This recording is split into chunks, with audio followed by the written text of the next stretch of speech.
See if we can point out some old world stuff along the way. We're in Upper Kedron, and we're going to head to Narangba.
Sus buildings.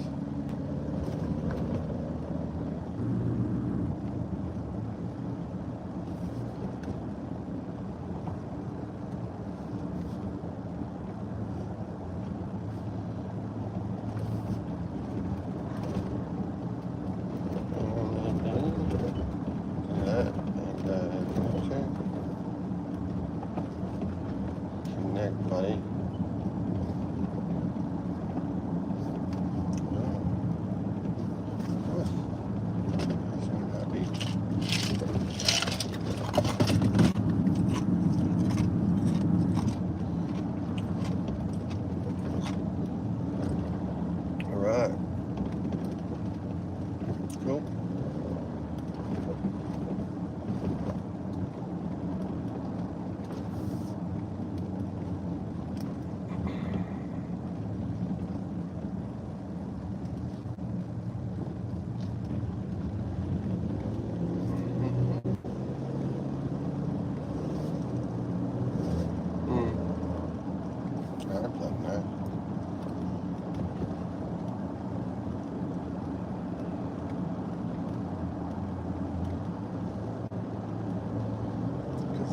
Brakes.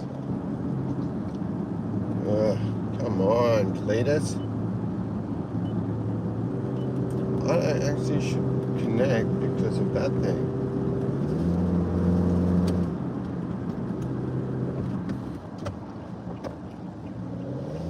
There you go. Have a dick? Like, what are you fucking doing? Huh? Let's see. No. Okay. Well, fucking audio. There you go. Connect. You won't. Well, you might.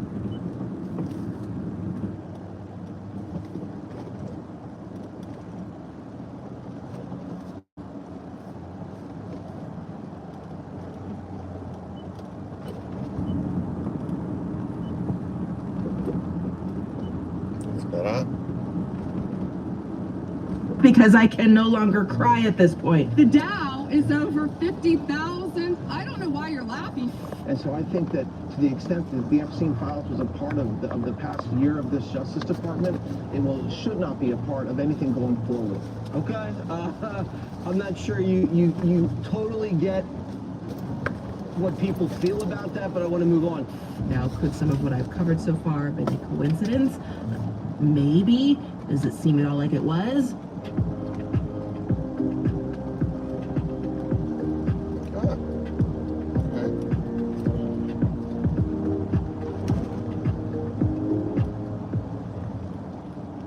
Where are we going? This one. Okay, and what's the address? Alright, hang on, boys and girls.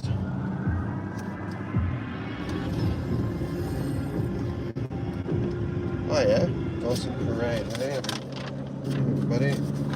We want 11 Stadium Street. 11 Stadium Street. Okay. I'm cool, man. 11 Stadium Street.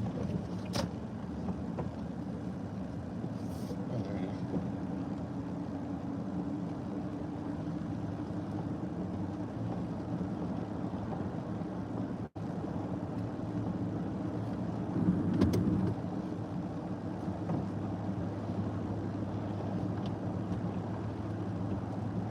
Go the fastest way, mate.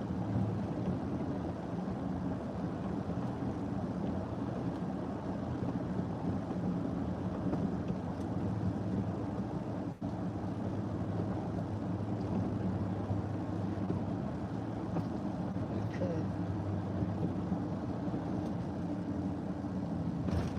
What? No. Yeah, no. No. No, I'm not waiting around. No, I'm not waiting around for that BS. Yeah, that's not. Well, then, yeah, you're not telling me something. It doesn't make sense.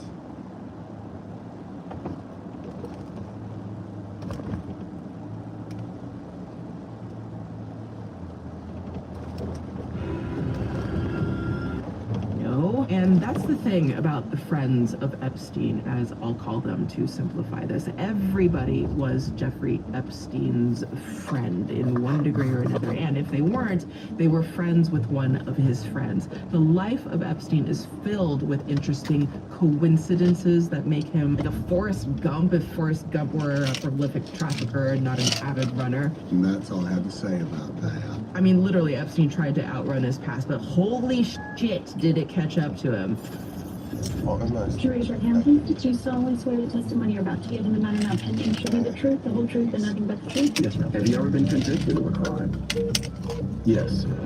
So, back to Dalton School, Epstein, rich kids. Just to let you know that this guy's been a monster since basically the very beginning. Here's an excerpt from his deposition from 2009. Question: what were the ages of the kids you were teaching at that high school? Answer: mostly old, mostly 17 and 18. He considers 17 and 18 to be mostly old. Did you have any inappropriate contact with any of the girls that you were teaching at Dalton? Not that I remember. Not that I remember.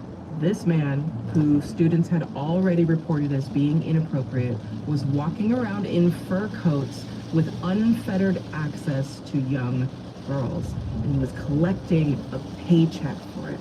Now, all of this kicked off a weird sort of butterfly effect in this whole story, but Dalton was also where the real Jeffrey Epstein began to emerge as well. Now, in filmmaking, they call this the inciting incident, you know, that pivotal moment in a story where the main character's life is disrupted and sent down a new, unfamiliar path. Epstein becoming a prolific ped and trafficker truly began when he was having a parent-teacher conference with one of his wealthier students' fathers.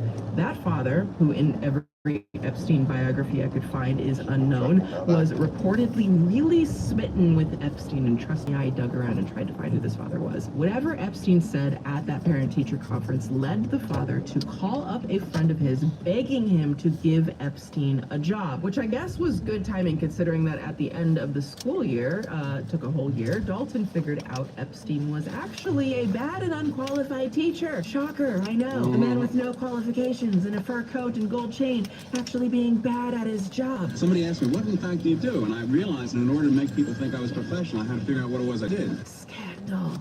But the question is, who was that father's friend? The one that got called and then gave Jeffrey Epstein a job?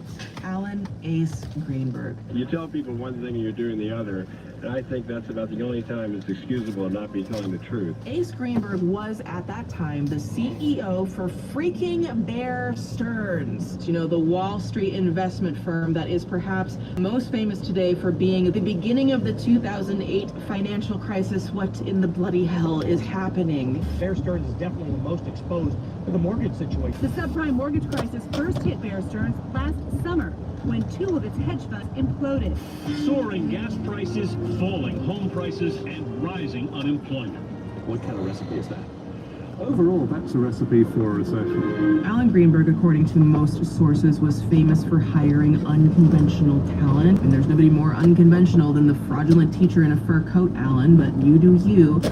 And this is kind of the weird thing about recapping how Epstein met the people he did and why most people don't even try to make sense of it and why I'm losing my mind. I mean, we know, for instance, that Epstein was the greatest blackmailer ever. How do we know that?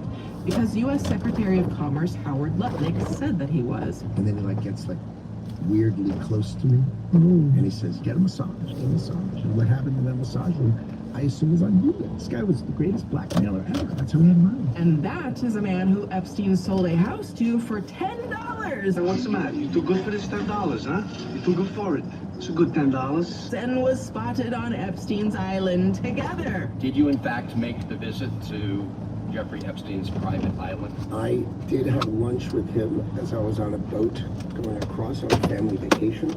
My wife was with me, as were my 4 children and nannies.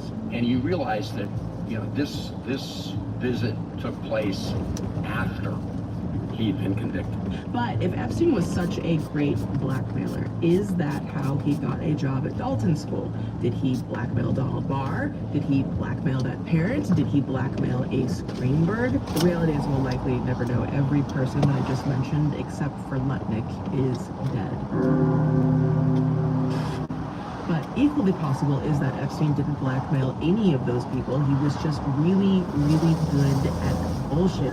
For instance, despite the fact that Epstein did not know much of anything about finance, he managed to get himself a bit of insurance to make sure he didn't get fired.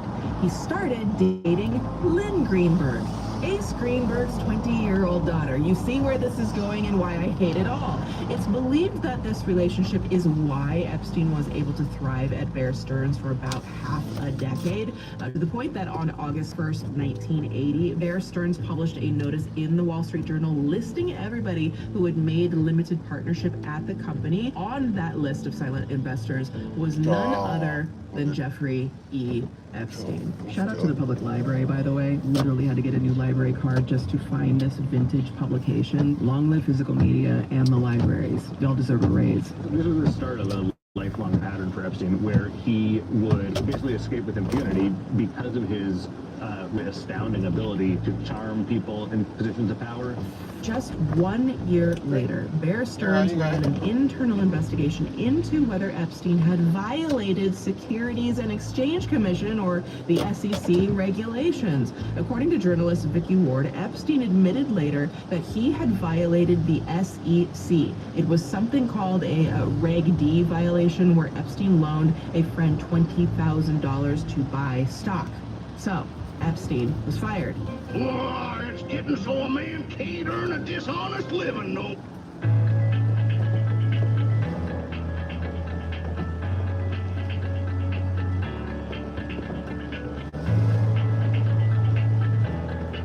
That's cool.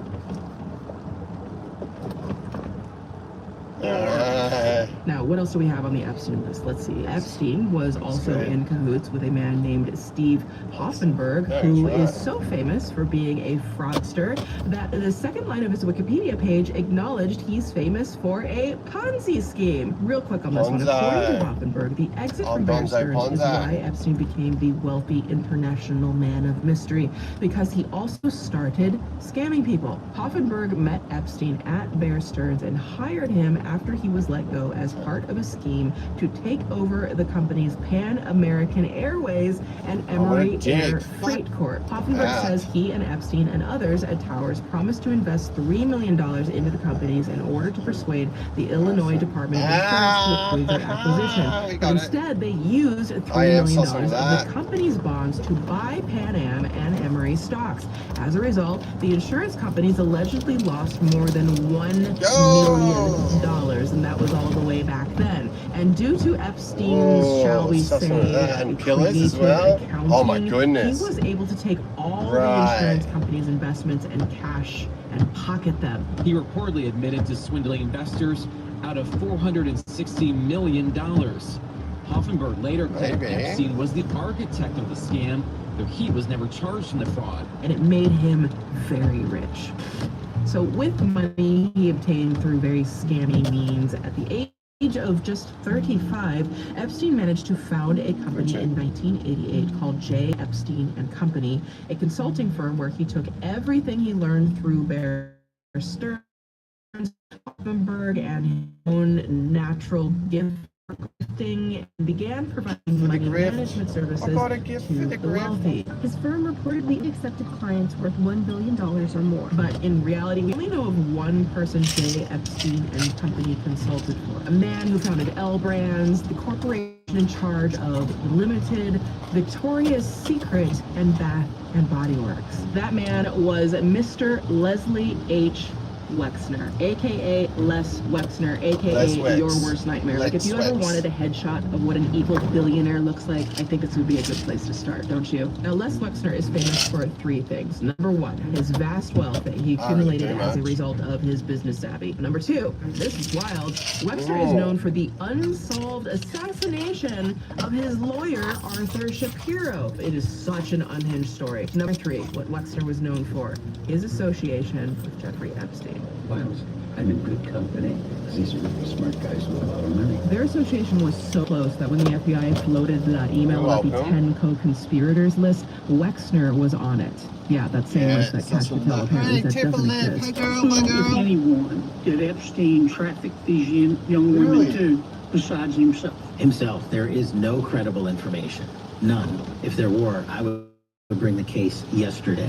Now, Epstein met Wexner in 1986, and after taking a look at his strangely inflated resume, Wexner took the logical steps of hiring Epstein as his personal financial manager from 1987 through 2007, selling his New York property to Epstein, making him a trustee on the board of the Wexner Foundation, and also granting Epstein power of attorney for Wexner, allowing him to hire anybody he wanted, sign checks, buy and sell properties, borrow money, basically do whatever the hell he wanted, and it was legally binding on Wexner's behalf. That is how close these men were. Billionaire Les Wexner telling the House Oversight Committee he was naive, foolish, and gullible to put any trust in Jeffrey Epstein, and while I was conned, I have done nothing wrong and have nothing to hide, according to his planned remarks, and saying he never saw Epstein act inappropriately. And a fun fact to tie this whole show together, so Wexner and Epstein helped relocate Southern Air Transport from Miami to Columbus. Now, what's Southern Air Transport, you ask? A fucking CIA front organization that allegedly smuggled drugs. Its competitors still call it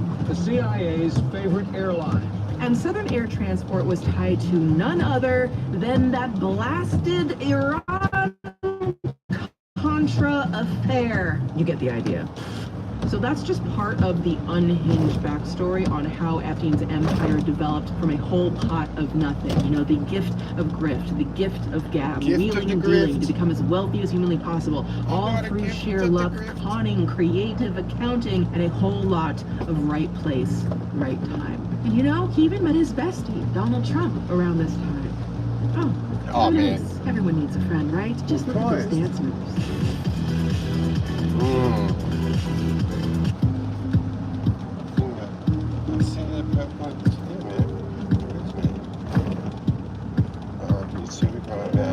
What do you mean? Let's say a word about it. Not one. Wouldn't dream of it. Dream not. Now, Epstein would move his business operations to St. Thomas in the United States Virgin Islands, which is considered a bit of a tax haven. He bought himself Little St. James Island shortly before also acquiring Great St. James Island, got himself a house in Palm Beach, Florida, an apartment in Paris that looks like an actual fucking torture chamber. This is my torture chamber. A massive and incredibly creepy ranch known as Zorro Ranch in New Mexico. All of these locations, and I mean all of them, were home to some of Epstein's most disturbing crimes. You can see all the units from the New Mexico Attorney General's office surrounding the mansion down there. One document in the recently released Epstein files claims there were bodies buried on the property. One could mistakenly brush Jeffrey Epstein off as an incredibly talented grifter who managed to find his way into the hearts and wallets of the global elite through simply being really, really clever. I mean, I've read his emails, and the man was actually a bit of an illiterate dipshit. But maybe he was just really persuasive, ? However, it's Epstein's connection to these two in particular that take the story of Jeffrey Epstein from that of a prolific scammer to one of the most prolific criminals in history, as well as an alleged asset of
I thought I dropped at 12. Oh, no, 12. Oh, no, okay. Okay. It's a funny one.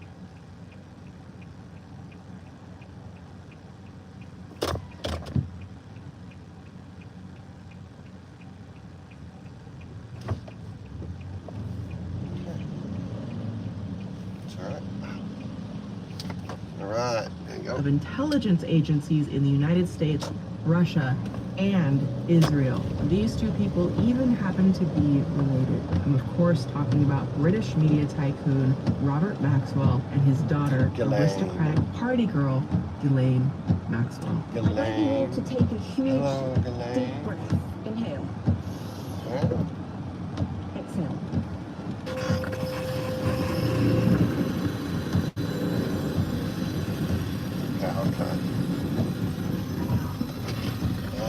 Ethics do not exist in dealing with people who have got the morals of barnyard roosters. Before Jeffrey Epstein, there was a man named Jan Ludwig Hoch, born in the Czechoslovakian mountain village in Ukraine. A very controversial man in this country. Many people see you as a genius. There are others, however, less fond of you, who see you as a bit of a buffoon. Now, he was born one of 7 children in circumstances so dire it was said that he didn't even own a pair of shoes until he was 7 years old. Very poor family indeed. My father was an unemployed farmer. We didn't have enough to eat. This, unfortunately, was not the worst part. In 1943, during the war, he received a letter from his mom, and then nothing. And then you didn't hear from them again? Until after the war, when I met 2 sisters which I liberated from the concentration camp, who told me how they were taken away and driven straight to Auschwitz and gassed. Now, even though tragedy surrounded him, Jan fled his hometown, joined the army, and changed his name. He went on to become a war hero and eventually something much darker. And Maxwell is someone who wants power. He runs a very, very lucrative black market. He is the heart of taking goods from zone to zone and putting the cash in his pockets. So in 1946, 2 things happened. First, met his future wife, Elizabeth Betty Maynard, and second, he changed his name to Robert Maxwell. And the pair would have 9 kids together. Ghislaine, who's 5, and like the baby of any family, has Daddy very much under control. Hey, you! Anything happens to my daughter, I got a 45 and a shovel. He was essentially a war hero turned press tycoon who came from nothing and built an empire. He was a member of parliament for the Labour Party. He was a business owner, having accumulated enough wealth to purchase the British Printing Corporation, Mirror Group newspapers, and Macmillan Inc., as well as many other publishing companies. Right up there. I see right up there. Again. Oh my and to goodness. make them more profitable. Enough of this shit will make you invincible. And I'm not talking about this. I'm talking about this. He owned a helicopter. He was often in the press on account of being a big socialite, and he had a yacht named after his daughter, the Lady Elaine. I wish I was joking. Now, yo, I'm gonna be real, okay? There is a whole other deep, dark political spy rabbit hole attached to Father Maxwell and Epstein, and we started to cover it and did a bunch of research, but it very quickly was like escalating into like, this is going to be in at like 6 hours. We will save that for another time, and we'll do a part 2. To way oversimplify it, during the Arab-Israeli War of 1948, it said that Maxwell indirectly assisted by using military contacts to smuggle aircraft parts into Israel I think to it's give them extremely the upper rude hand to in hide of combat. him This to is ask me. Elaine Like, are you Maxwell's kidding me? father. Think about all the ties here. It is absolutely wild. Now, during that time, over 6,000 Israelis died during the war, and as many as 20,000 died on the Palestinian side. A lot of this was allegedly thanks to Maxwell. So it meant that a foreigner can be useful to us as a person who collects some information who willingly or unwillingly. Look at that clown, man! And listen, I know that this sounds crazy, but think about it. Once upon a time, so did the entire Jeffrey Epstein story. It is very complex. Again, that's not the purpose of today's talk. So suffice it to say, allegedly, Elaine Maxwell's father was a secret government spy, perhaps for many different governments, who got his hands on bugged software that's essentially like malware that he sold to governments across the world. That software allowed you to spy on any government who used it. The computer software is called Promise. It's designed to track millions of pieces of information on tens of thousands of people. Right. Well, Maxwell was allegedly an intelligence spy.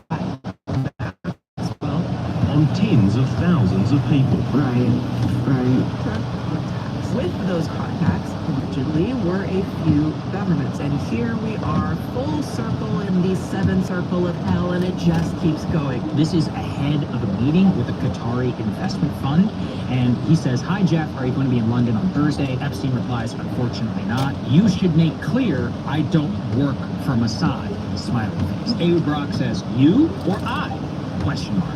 And Epstein says, "That I don't." Smiley face. Now, regardless of where the truth in this lies, it's said that this is where Epstein began his blackmail operation to extort political and public figures in the United States. There are a lot of open questions about whether Mr. Epstein kept extra records, videos, and otherwise for the purpose of blackmail, which then raises questions about whether government officials were blackmailed or responding to other powerful people who were blackmailed. Remember, greatest blackmailer ever. Now, Robert Maxwell himself would go on to die under mysterious circumstances in 1991. Good evening. The publisher, Mr. Robert Maxwell, owner of the Daily Mirror, died today off the Canary Islands. His body has been recovered from the sea. Robert Maxwell's death was a slow death, one that seemingly began in 1988 when he bought the U.S. publisher Macmillan for $2.6 billion. Right.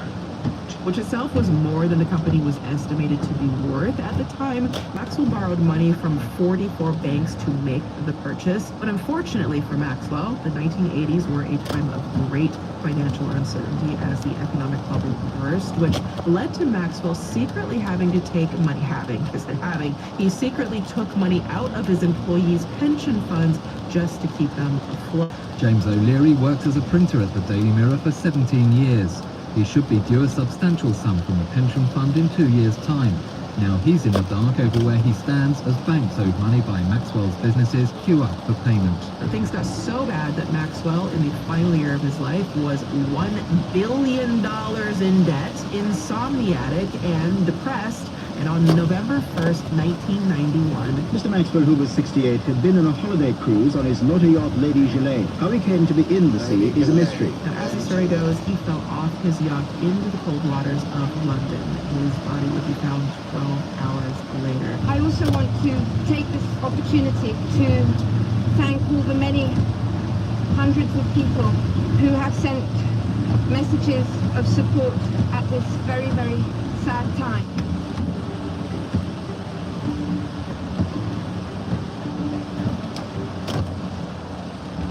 Now, Robert Maxwell's death, much like Jeffrey Epstein's, is catnip for conspiracy theorists, especially given all of his ties to all the government spy shit.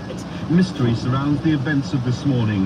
The 430-ton vessel, said to have cost more than $25 million, was in calm seas. Conditions were perfect for cruising. But those who've been on board say because of its high sides, it would be almost impossible to accidentally fall overboard. His death officially is that he had a heart attack that led to him falling off the boat and accidentally drowning, despite 3 pathologists being unable to agree whether this is what happened. It would be discovered shortly after his death that the pension funds Maxwell had pilfered totaled 763 million British pounds. His main business, Maxwell Communications Corporation, owed the banks more than £1 billion. And that is a lot of damn money. Maxwell knew that the game was up from when he was on board his yacht, the Lady Elaine, when he died, and when he went back and due to the 5 acts in London that morning, that he was going to face 3 fires. The fraud squad were after him, and the pensioners were after him, and the And overnight, yeah, the girls. ruined the reputation of the entire Maxwell family. It put the family in debt, with his son Kevin being held accountable for the then largest bankruptcy case in history. Newsweek even called him the crook of the century. The Maxwell name was ruined. You know, as how Elaine was like, "Hey, Pop, hold my beer." Reception manager and said, "Elaine, Mr. Maxwell." And he says, "Put her on." The next thing I hear is, "Meow." And he went, "Meow, meow." And then he suddenly said, "What are you doing?" And she said, "Nothing." And I thought, yeah, that's about right. She is a monster. She's worse than Epstein. She was vicious, she was evil, and she's a woman. I ask each and every one of you here today who have power to change the world to go to the Terramar Project site, sign the pledge, because to do that means that you are doing something. And I would just like to say thank you for your time, and I hope to see you on the site. So, you probably know a lot about Ghislaine Maxwell already if you've even been the slightest bit versed in Epstein lore. She is, after all, the only Epstein associate serving time in prison, if you can believe it, even if it barely is even a prison at all, being that she got the prison glow-up of the century the moment she took a softball interview with the DOJ and said very nice things about Trump. As far as I'm concerned, President Trump is always very cordial and very kind to me, and I just want to say that I admire his extraordinary achievement. Cool, man, let's do it. President now, and I like him. After saying that, something virtually unheard of happened. She suddenly got moved out of the prison and into a low-security prison camp with a puppy, access to a laptop, and more perks than your average Walmart thief. Last July, Maxwell was moved from a medium-security prison in Florida to the minimum-security camp in Texas. This followed her meeting with Deputy Attorney General Todd Blanche. You know, it's amazing. All a convicted abuser has to do to get the princess treatment is compliment the president. Nothing suspicious about that at all. Oh no. I don't know. I haven't really been following it too much. I just wish her well, frankly. Now, considering that her life is so well documented, I'm not going to spend as much time on her backstory today. However, I want to start at the beginning of Ghislaine's timeline with Epstein. Here's how she describes meeting him. I met Mr. Epstein in 1991. I'd never heard of him or met him before, and no one in my family had ever either. My father never knew him, and I'll explain why that is the case. So it's incredibly likely that she lied about this because she lied about a lot. I mean, basically this woman has lied about literally everything. She quite literally is still maintaining that she has done nothing wrong. She is a monster. She does not care. She has no remorse. You know what? Let's go over some of those lies, shall we? Big lie number 1. She claimed she didn't know Epstein was harming underage individuals, even though she was convicted back in 2021 of harming minors and conspiracy for helping recruit and harm said minors. What the fuck do you mean you don't know? Were there women that you knew were underage going to give him a massage? No, I never knew that, and I can categorically state that had any child said to me that they were 14, 15, 16, maybe not 17, because 17 in England, I mean, if someone's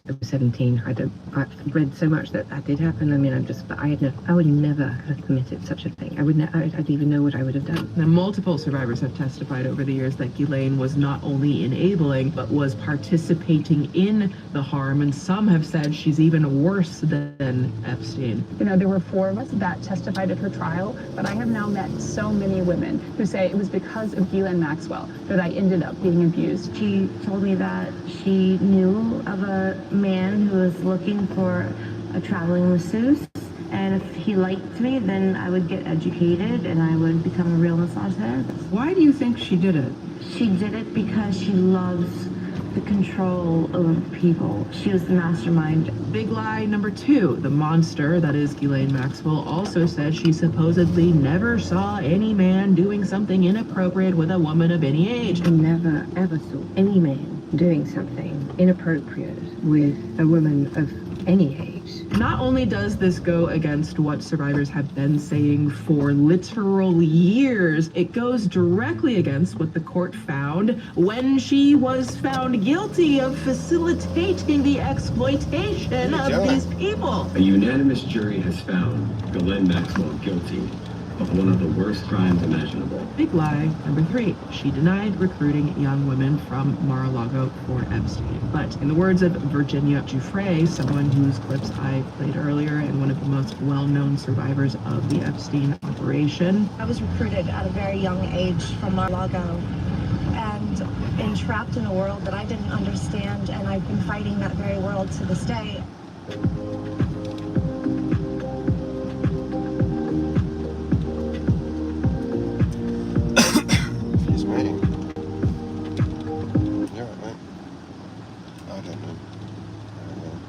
Virginia, may she rest in peace, was far from the only young girl or woman that's alleged Ghislaine Maxwell recruited either. Just to name a few, there's Maria Farmer, who reported Epstein and Maxwell to the FBI in 1996. What sort of threats has she made against you? So originally it started with things like, I'm gonna burn your art, and then I'm gonna burn your career, and then I'm gonna burn you and the house you live in. And then it was like, well, you better be careful while you're jogging. And I told the FBI this, and I asked for witness protection, and I never received it. There's Sarah Ransom, who alleged Ghislaine recruited her into the Ring network. She sounded so amazing, and then boof, you're on this island, and that's it. There is no escape. It was made very clear to me that first trip that if I ever went to the authorities, if I told my parents, if I told my friends, if I ever left, Jeffrey said to me, I will kill you. Here's Teresa Helm. Each of those women had very successfully manipulated me into thinking that it was a safe and healthy environment for me to go to. Jess Michaels. Because when his demeanor changed, something in me shut down, and I started to freeze and go numb at that point. And there are at least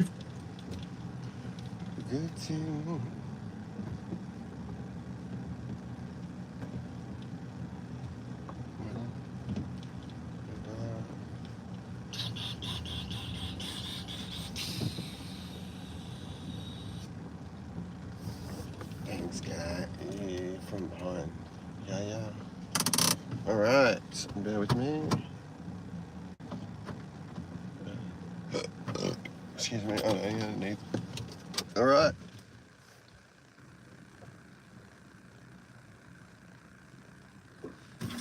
I think it's the airport, yeah. I think it's 199 Airport Drive. No grip, man. Yeah, no grip. Oh, just have finger pole. 199. I love what. Nothing.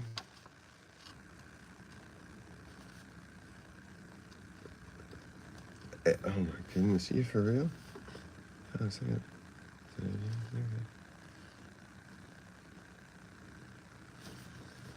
Let's go.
on you, mate. Just a name, man. Roger. Roger. All good. All right. There you go. Thanks for that. Ah, mate. We're in the Rainbow and we're heading to the airport now. Well, the airport's interesting one. All of this stuff is. What's the name? The man's name? No, I don't need. Oh, Deidre. D-E-I-D-R-E. D-E-I-D-R-E. Oh, I need you correct. What else we got? Hang on, man. Excuse my French. Parlez-vous français?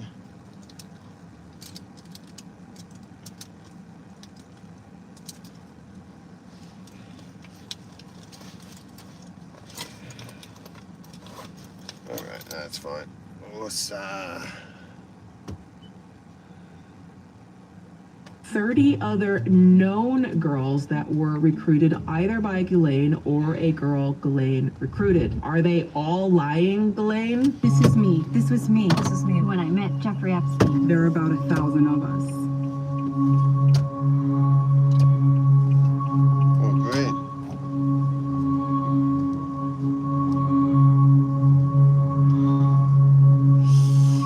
Finger, great timing, mate. Big lie number 4. She claimed that she never introduced former Prince Andrew to survivor Virginia Giuffre. Could Andrew come to the house to see me or see Epstein and say hi and she had been there? Yes. I can't say that that didn't happen. But what I can absolutely categorically say is that I never at any time set Andrew up with her or any other human being. She also claimed at one point that this image of her, Andrew, and Virginia was fake, which is actually very interesting since before she said this, former Prince Andrew settled Giuffre's civil lawsuit for millions of dollars, even though he didn't admit liability. Do you regret the whole friendship with Epstein?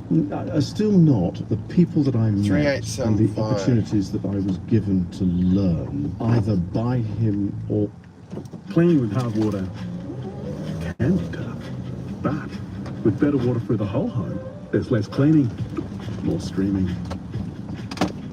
Join the Filtration Nation with complete home filtration.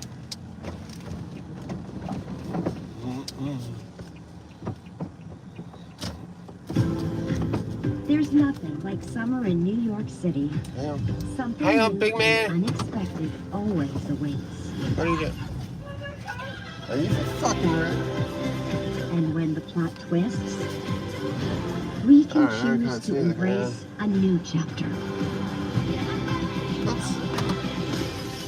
Really sorry. Apology accepted. I'm gonna go now. because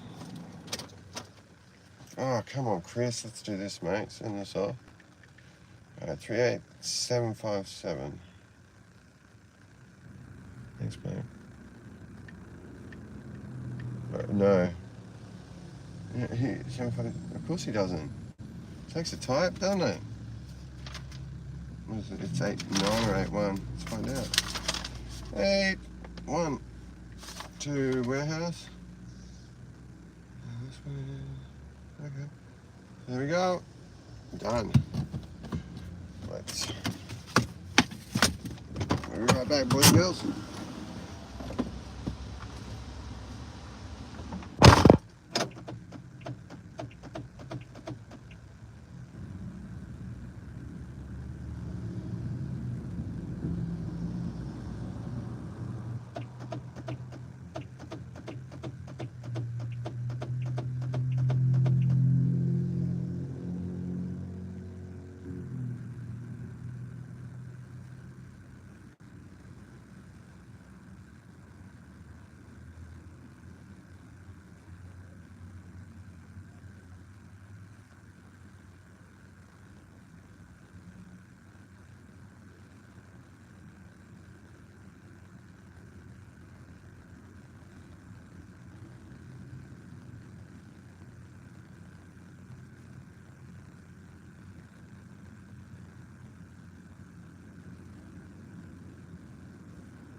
go.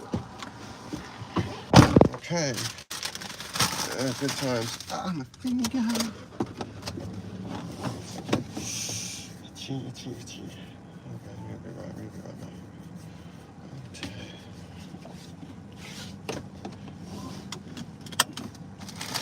Yeah. Throw it in.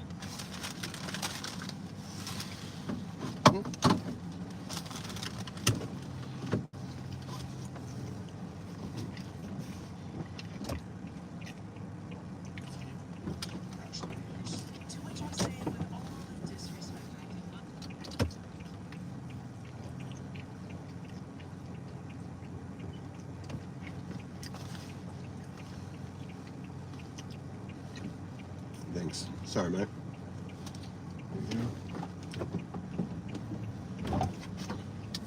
Oh, my fuck! Ah, sorry. Here we go.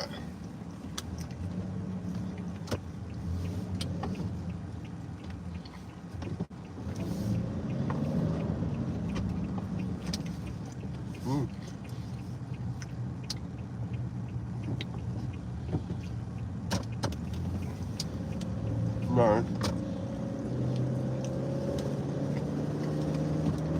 There you go. Come on, guys. Andrew, you lily ass lizard, and fuck you too, Ghislaine. Okay, glad we got that settled. Okay, so I'm back, and somehow I'm even more pissed. So, big lie, number 5. Ladies and gentlemen, this is Mambo number 5.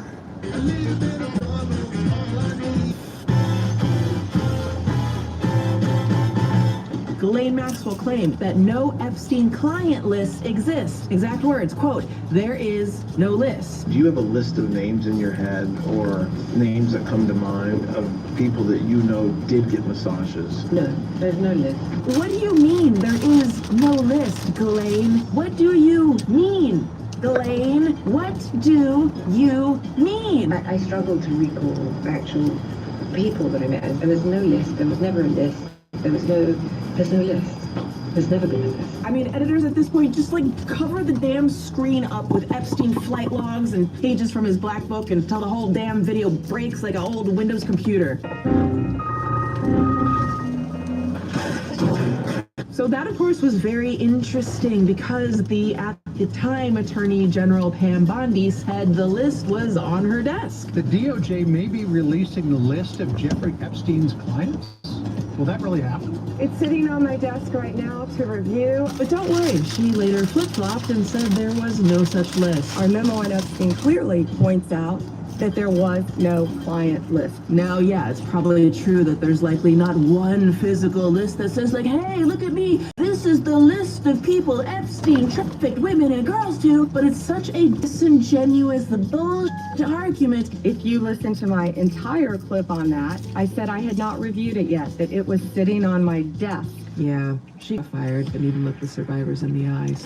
So here's the really important thing about Ghislaine Maxwell that I don't think enough people are truly talking about. For many years, this narrative was that Epstein, built his database of clients based on Ghislaine's connections as a wealthy socialite, the daughter of a once wealthy, later disgraced newspaper tycoon with deep ties to every deplorable global government thing imaginable. To a certain degree, Epstein did meet a lot of people through his ex-girlfriend. I mean, y'all, Ghislaine was such a social butterfly in those circles that she was even at Chelsea Clinton's wedding. She came as the +1, the guest of someone who was invited. I mean, literally, there's Bill having a little swim with her. Oh, look, the pool even has a movie screen. How nice for them. And one of Epstein's most notorious co-conspirators is somebody Ghislaine introduced him to, Jean-Luc Brunel. The head of Karen Models, one of the largest and most prestigious agencies in the country. His name is Jean-Luc Brunel, a French model scout who was a public figure due to his international modeling agency, Karen Models, as well as MC2 Model Management, a company financed by Epstein. Now, Brunel, according to many of Epstein's survivors' testimony, was a major recruiter for Epstein. Countries across the world, with some of the victims again being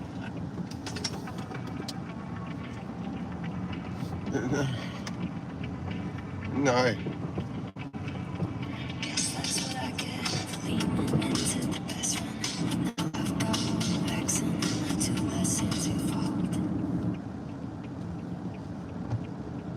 Okay. That's cool. Beautiful shade is what we do. There you go. We bring you the very best umbrellas. They're stylish, effortless to use, and built to last. I'm trusted, and I'm excited to introduce you to our range of premium residential umbrellas. If you're looking for a high quality, cantilever You're side on patio, and bring No. someone else's about to go. Like this. Yeah, that should be. Yeah, Our cafe option may be the first Age. You are there for the purpose of somebody wanting to take you home to bed. He is acting as a matchmaker. He is causing you to think he's got the girls. His friends say, oh, Sheldon, I'd like to meet some girls, or we're having a party tonight. Can you bring some girls? But what happens if you say no? You don't work. It's reported Brunel visited Epstein 67 times in jail after his 2006 arrest and sent 6,000 emails back and forth. Wild. Now, long story short, Brunel was later arrested, and French authorities opened a criminal case into him on allegations of CSA, SH, and this ring tied to Epstein. And guess what? He too was found dead in prison in 2022 in a death often described as similar to Epstein's own under very suspicious circumstances. Tonight, Jean-Luc Brunel is dead, found in his Paris prison cell, hanged with his bed sheets, according to the Paris prosecutor's office. Boo-hoo, bitch. I do not feel bad. Now, officially, it was self-inflicted. Unofficially, it's odd, don't you think? To be honest, it was about 6:30 in the morning when I looked at the news and I saw it, and I felt nothing but slight joy. Ow. The truth is, there are a lot of people who Ghislaine was able to meet because of Epstein as well. Their relationship wasn't, that of one leeching off the other. Their relationship was kind of symbiotic. In many ways, Ghislaine and Epstein's relationship kind of seemed codependent, even after the two tried to publicly distance themselves from each other following Epstein's first arrest. There's something deeply fond, at least something. And because of Epstein, Ghislaine was able to meet people like Les Wexner, the Victoria's Secret guy. Now, fun fact, Les Wexner was recently deposed about Epstein by the House Oversight Committee, where after a few very long-winded answers, his own attorney leaned over and said, I will fucking kill you if you answer another question with more than 5 minutes. Okay, that's wonderful. Back to Glenn. She also met private equity investor Leon Black. There was hedge fund guy Glenn Dubin and his wife Ava Anderson Dubin. She met scientists like Stephen Hawking. There was Bill Gates and Marvin Minsky, millionaire business people like Nicole Junkerman. She even met world leaders like Ehud Barak. These people and more are what we could consider the real Epstein list. These are the powerful associates of Jeffrey Epstein, but we're going to dig much more deeper into the inner circle today. That includes the current president, the former president, cabinet secretaries, a former prime minister, billionaires, and the list goes on and on and on.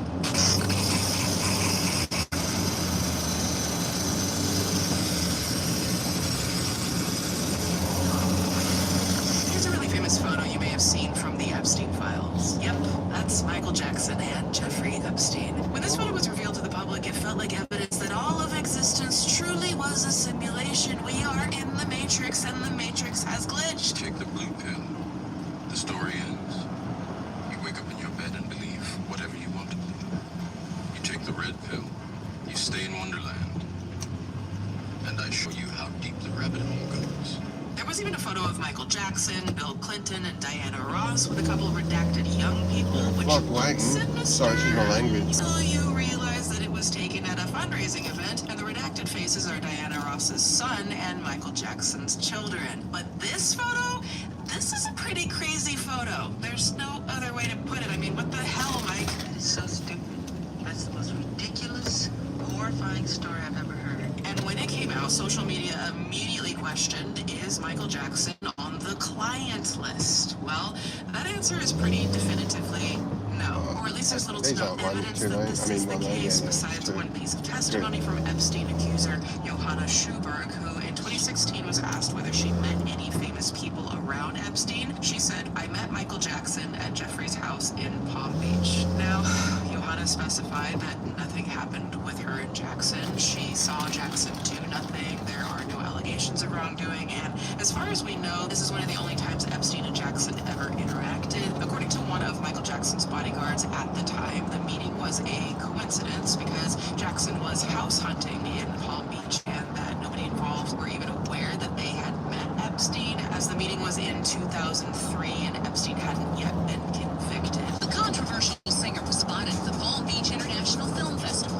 Reportedly, he's house hunting there, and reviews from residents are mixed. I'm not a great Michael Jackson fan, but let's let it go with that. He's smoking just like anybody else. Now, a lot of people say there are a number of reasons one could be suspicious about Michael Jackson, but this doesn't appear to be one of them. He wasn't on the flight logs, he was never known to visit Little St. James, and no, I can already see some of you writing in the comments, I'm not sweeping for anyone here. I'm simply saying, when it comes to deciphering between friend or foe, who was an associate of Epstein's, aka a friend, and who was not, facts are important. And if someone is in the files, what is most important is why they're in it.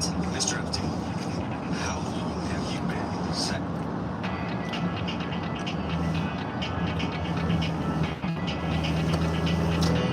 Yeah, man. Days in this one. Cool. Be attracted to underage minor females. The truth behind a lot of these viral Epstein distractions, if you will, you see a name associated with something like, say, Chuck E. Cheese, and you've suddenly given fuel to some of the most conspiratorial people on the internet. Chuck E. Cheese has been the target of some pretty insane conspiracy theories over the years. Some stupid, some Shane Dawson-shaped, and some a bit more sinister sounding. Now, the reason for this is probably a lot dumber than you think. People really like Five Nights at Freddy's, a horror game that basically asks the question, what if Chuck E. Cheese but scary?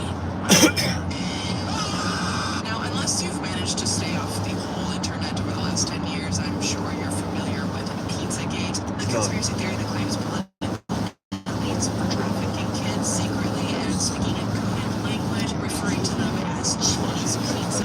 It became one of the foundations to QAnon conspiracy theory, and it's interesting to think on a I know you're the world authority, and that if you don't understand something, it's not real, but I'm going to go against the masses.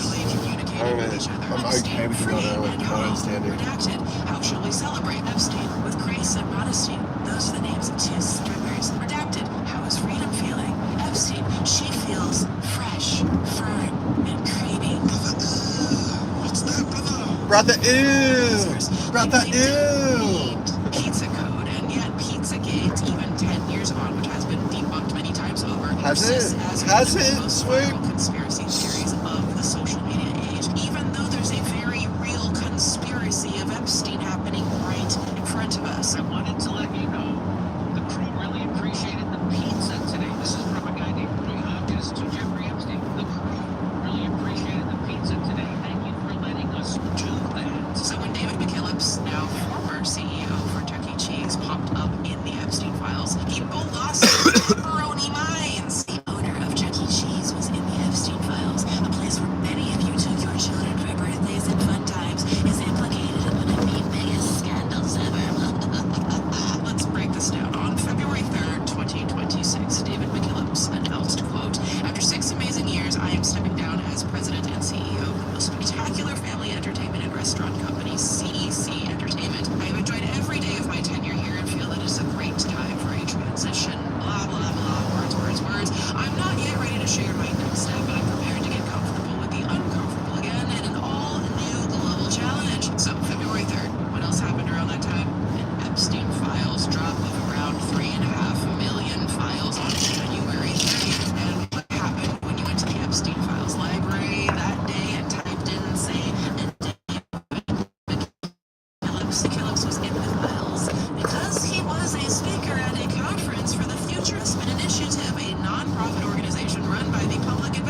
on Saudi Arabia's main sovereign wealth fund. This was not a conference Epstein spoke at, and it's not really clear whether he even attended. This was literally just a list that was sent to Epstein that happened to have David's name on it.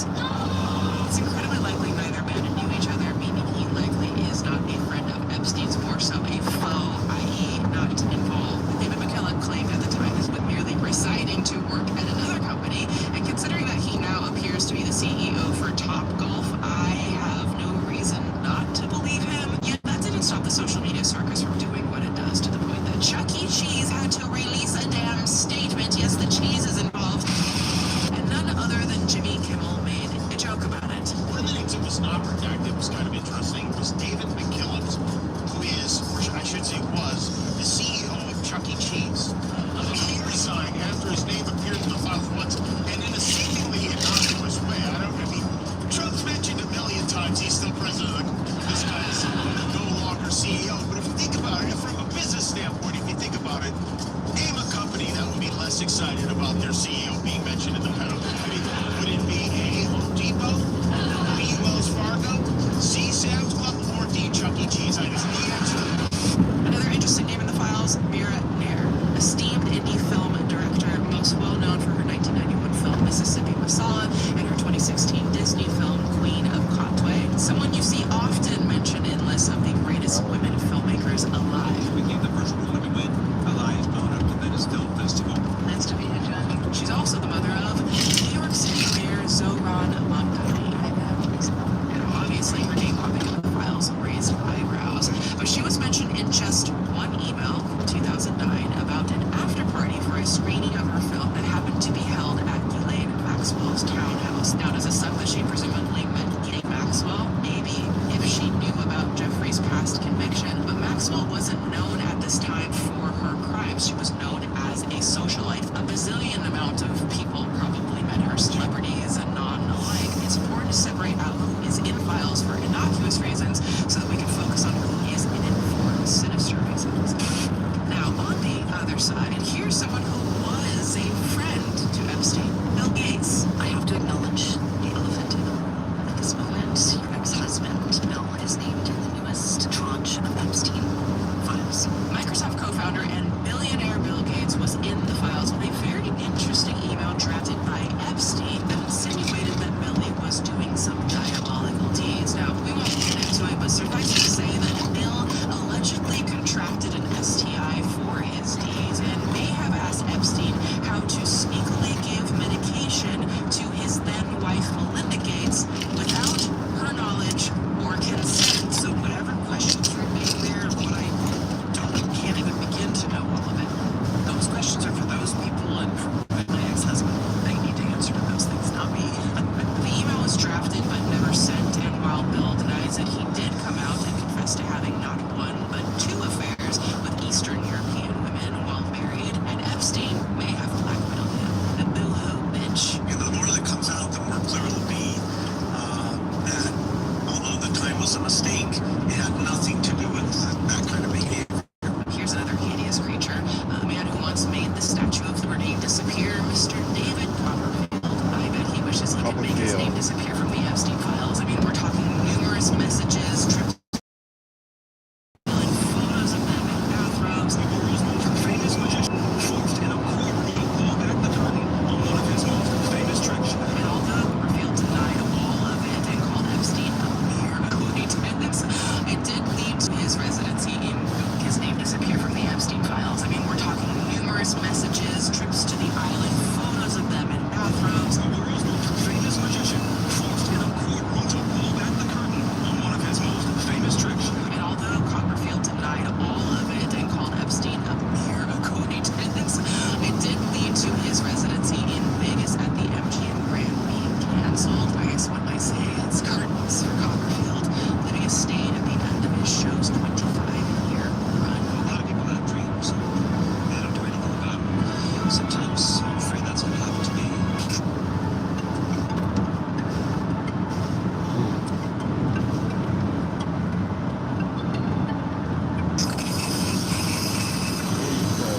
No, you're right. When it finally did come out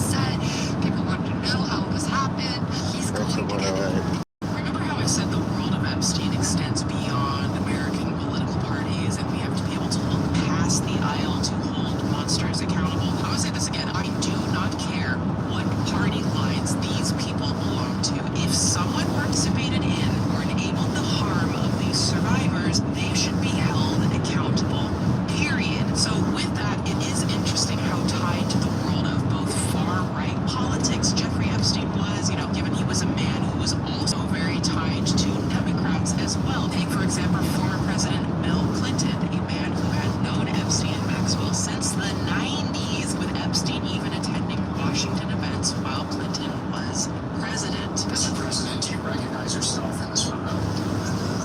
And it appears that the man in the middle of the photo is Jeffrey Epstein. Is that correct?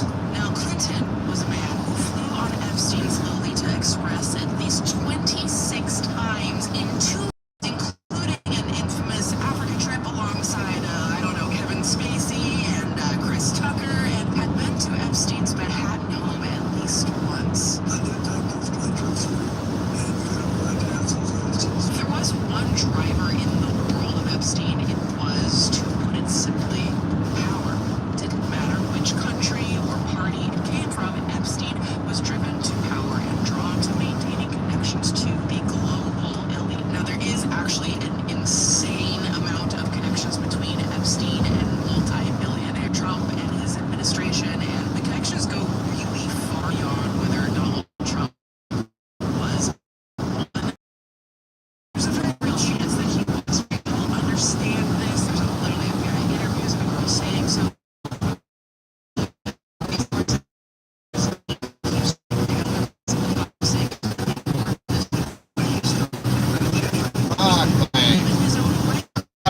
Recently, by saying actually, yes, there is more to this story. Now is the time for me to suspect Epstein was on the sidebar. I'm gonna know something weird. So that guy right there, the other guy on the right who's cuddled up next to the woman who's cuddled up next to Epstein, yeah, that's Brett Ratner there. The same Brett Ratner that directed the Melania documentary that came out this year. This is the same Brett Ratner who was photographed with modeling agent Jean-Luc Brunel, as we know, an associate of Epstein's, who was awaiting trial for harming and trafficking minors when he too mysteriously died. And yes, this same Brett Ratner who was accused of SA by actress Olivia Munn. Nothing weird about that. Nothing at all. So back to Epstein's deep ties to people in the current administration. Like it or not, this is the reality. One little carton next to me. I don't know how Rendezvous. Rendezvous! Yeah, I remember that wanker. Epstein and Lutnick were neighbors in an apartment. Epstein sold Lutnick through a shell company. What about the Secretary of Navy, John Fallon? Literally in the last name, a man who was a passenger on Epstein's private jet. There's also U.S. Ambassador to Turkey, Tom Barak. No, not that one. Tom Barak was a close friend to Epstein. And following Epstein's arrest, texted him, thinking about you. Oh, that's so sweet. There's also Deputy Secretary of Defense Stephen Feinberg with financial ties across countless businesses to Epstein. How about Secretary of Health and Human Services Robert F. Kennedy Jr.? Sure, let's toss him in there. Why not? We need to stop trusting the experts. Yeah, super glad this guy is in charge of our health or whatever. Legend has it Epstein and RFK Jr. partied together. And by legend, I mean there's literal evidence of it. And also they looked for dinosaur bones together. Yeah. You mean dragon bones? The true Epstein. They're dragons. That's why T-Rexes have short arms. T-Rexes are dragons. Those arms, that's what wings, that's bones from wings. Who might be the literal spawn of Satan who openly admitted to buying the presidential election, who I'd like to drop kick into outer space with the rest of these troglodytes. They can go hang out in space with that Dalton guy. Keep the change. Roadhouse. Now, Elon's connections are a bit funnier. He really wanted to go to the parties and hang out on the island, and he did not appear to want him there at all. In November, quote, "Monday/night will be the wildest party on your island," and without a documented reply, much later, aka Epstein ghosted him, maybe allegedly on Christmas Day, mind you, which is also the same day that Ghislaine was born. She was born on Christmas. Like, what the hell is going on? Anyways, December 25th, 2012, Elon again asked, "I really want to hit the party scene in St. Mark's or elsewhere and let loose Thanks. The invitation is much appreciated, but a peaceful island experience is the opposite of what I'm looking for. And Epstein responds, understood. We'll see you on St. March. The ratio on my island might make Delilah uncomfortable. And just to be sure, they're on the same page, Elon is clear to Epstein in his response as a gross man to a gross man. The ratio is not a problem for Tallulah. Let me clear that up. Tallulah knows that she's not the only one I'm holding close.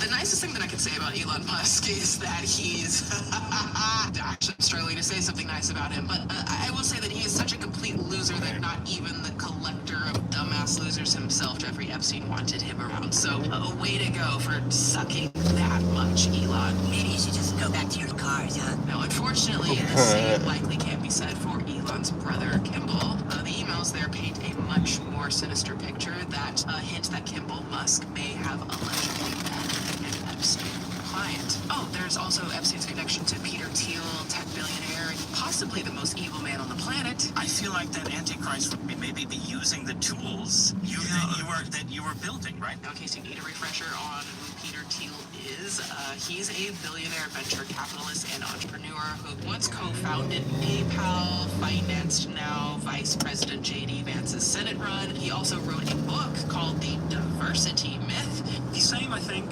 is true of diversity. This is another one of these incredibly misleading, euphemistic terms. Now, Peter once stated that he no longer believes that freedom and democracy are compatible, which is the very last thing you want to hear someone with a lot of money and power say. He's also been described as Nazi curious and is one of the most prominent people who got Donald Trump elected the first time around. Are you planning to support the president this time? You holding onto my head? I'll vote for Trump. I'd rather have him vote than Biden. And he's also the founder of the company Palantir, a data mining company that sells software managing and analyzing data to further secure it, one that uses AI to do so and is currently teamed up with the U.S. government to assist ICE in ripping immigrant families apart. Now, the app populates a map with potential targets, pulls up a profile on each.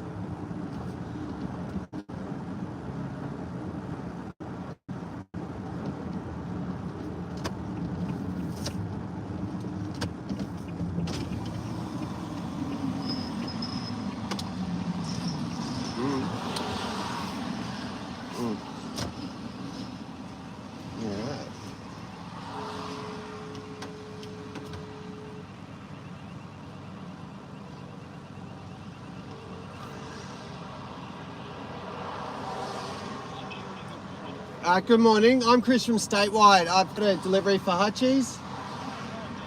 Thanks, mate. Cheers.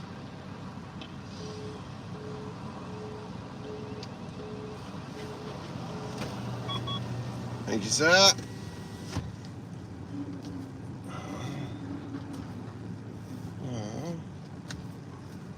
Hey, man, can I? Go. Yeah. Turn here. I gotta just turn around. Can I actually? Hey, big man. I got you.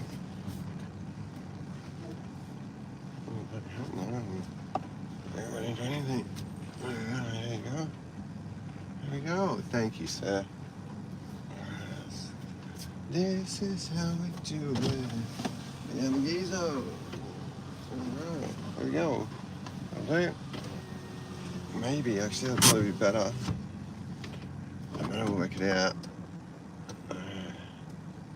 Okay, I'll be back, boys and girls. You hold the fort. Let's work this out. I think it's just 11 of the. We're going. Oh. 9 and 2 what? Tops. It's 11. Okay.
Going to do that. Where is it? It's hither.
Boys and girls. Oh, Liz. Hey, sorry, mate. I couldn't figure out how to get out for a while. Okay. Eagle Farm, yeah, makes sense.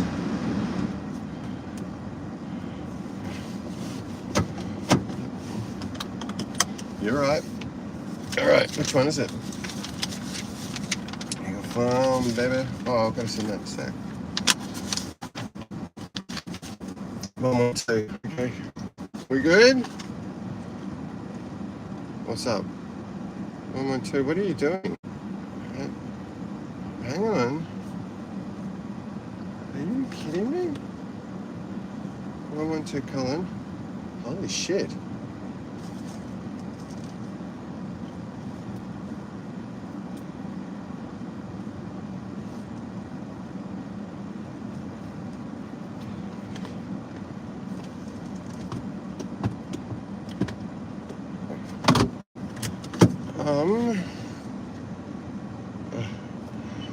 Come on, man.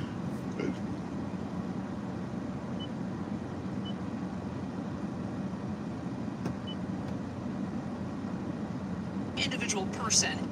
Yeah.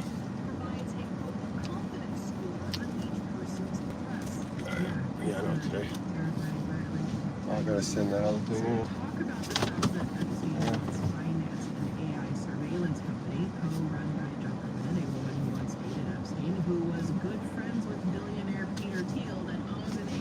Oh, fuck, sorry, mate.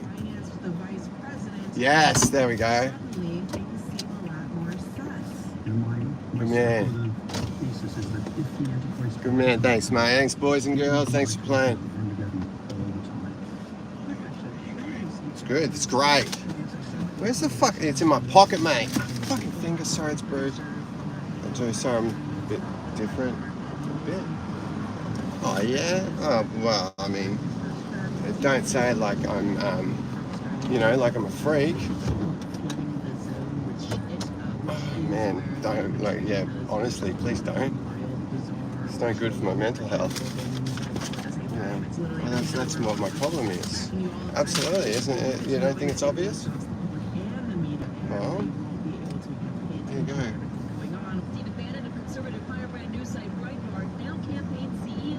You can't overemphasize how quickly Bannon went from being a completely anonymous figure to being central, not just in the White House.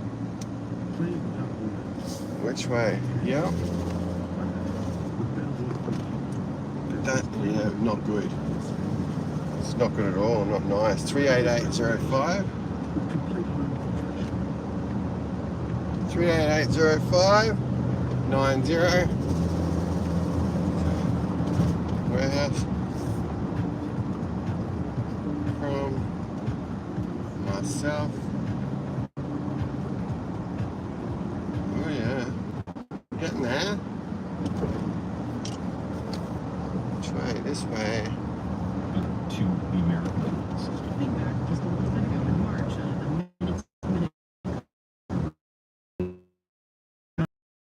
In any way. the zone, the administration was up to every day in the first term, and it was designed by Steve Bannon. And while all this was happening, Steve Bannon became really close friends with Epstein. Like, really close. Bro Bannon literally lived at Epstein's Paris apartment. Let me say it again. He lived That's with it. Epstein. Lived with them. That's how close. They were bosom buddies. Yeah, girlfriend. And Wait, read as many look over there. emails as I have. They're gonna come from somewhere, right? Went through that. And number two, you might know that Epstein was cold with almost everybody he knew except Bannon, and yet he genuinely seemed to like and respect. Imagine the worst fucking person on the planet respecting you. Now, if you listen to Steve Bannon today, he'll tell you that this wasn't a friendship so much as him doing a journalism. Relationship with Epstein was strictly professional. Bannon had over 15 hours of footage of interviews with Epstein that he claimed were to make a portrait of the monster, but the emails between the two dispute that deeply. Bannon was, in fact, trying to rehabilitate paint Epstein's image. Excuse me.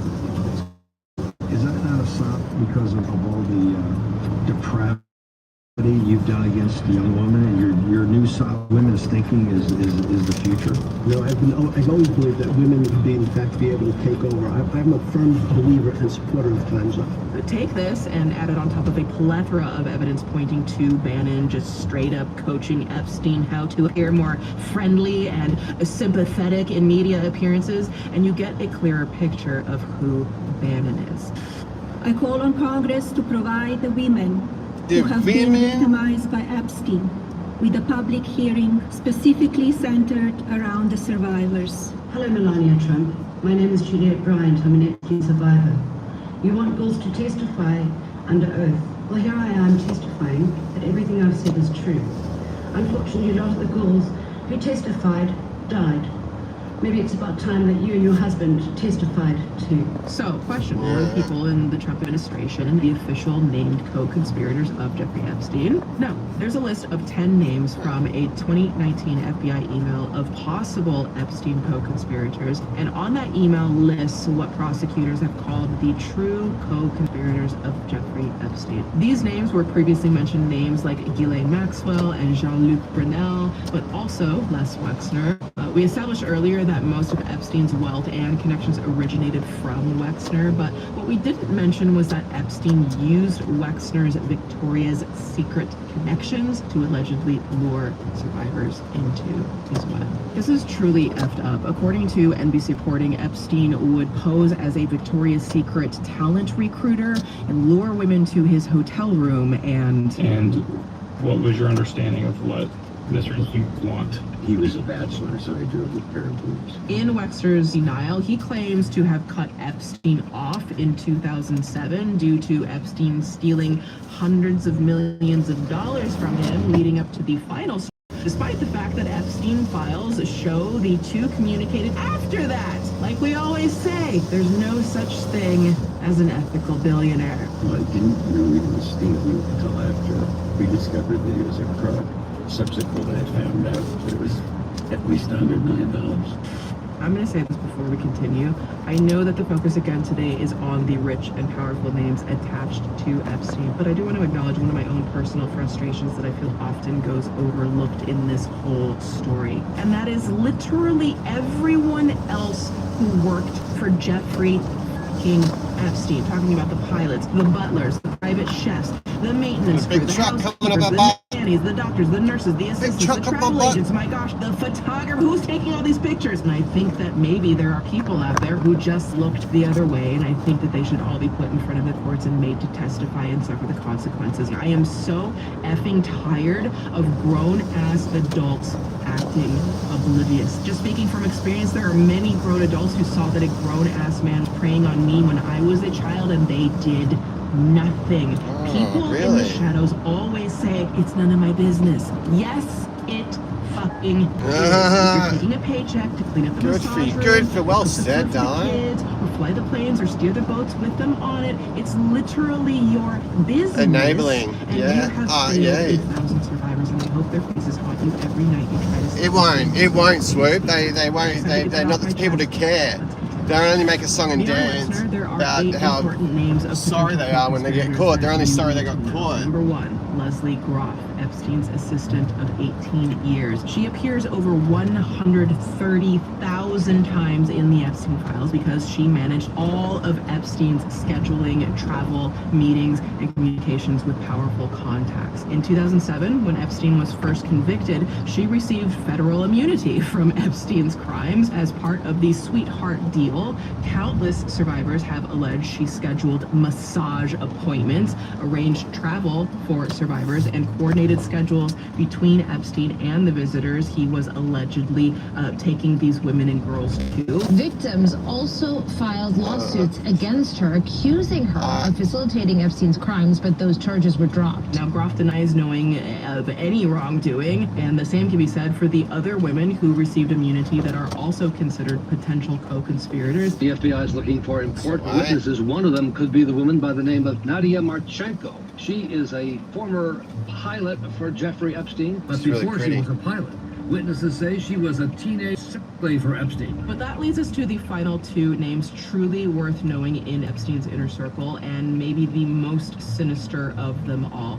Darren Indike, Epstein's personal lawyer, and Richard Kahn, Epstein's accountant, who I mentioned earlier had just been deposed when no one was looking. I don't know exactly what he did.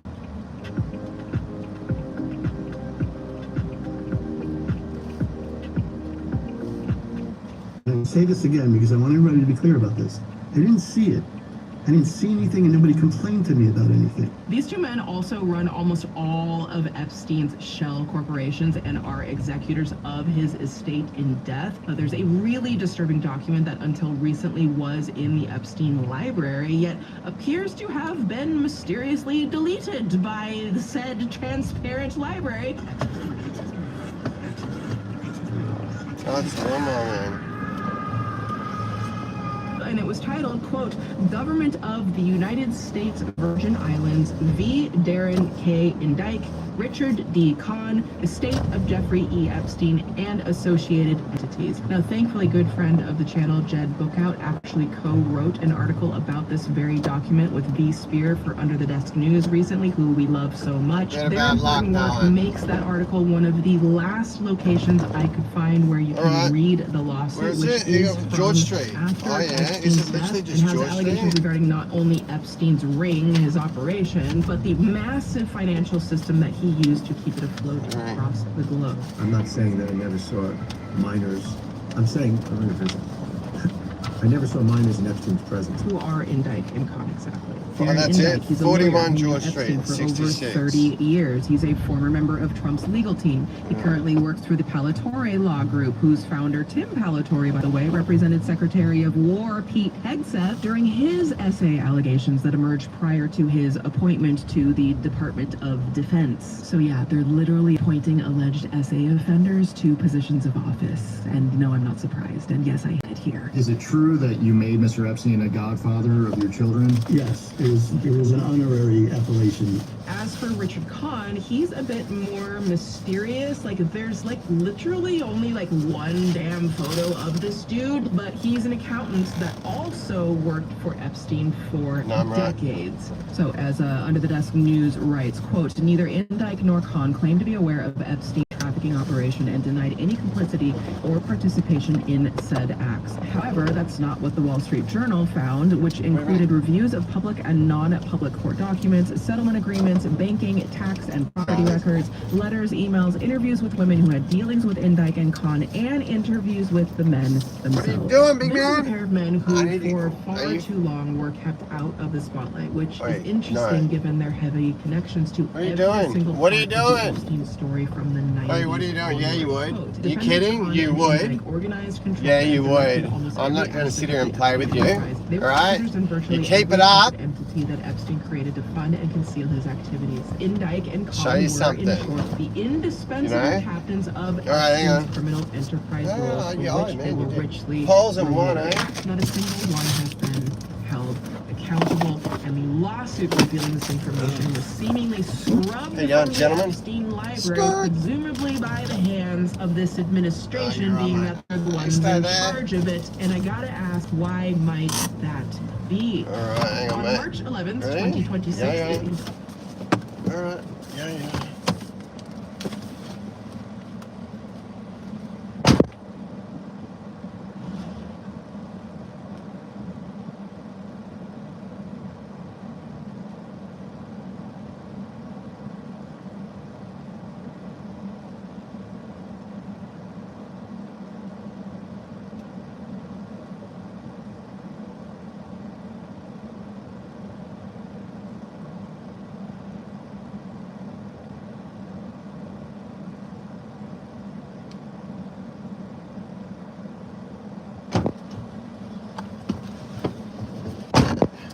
Hello.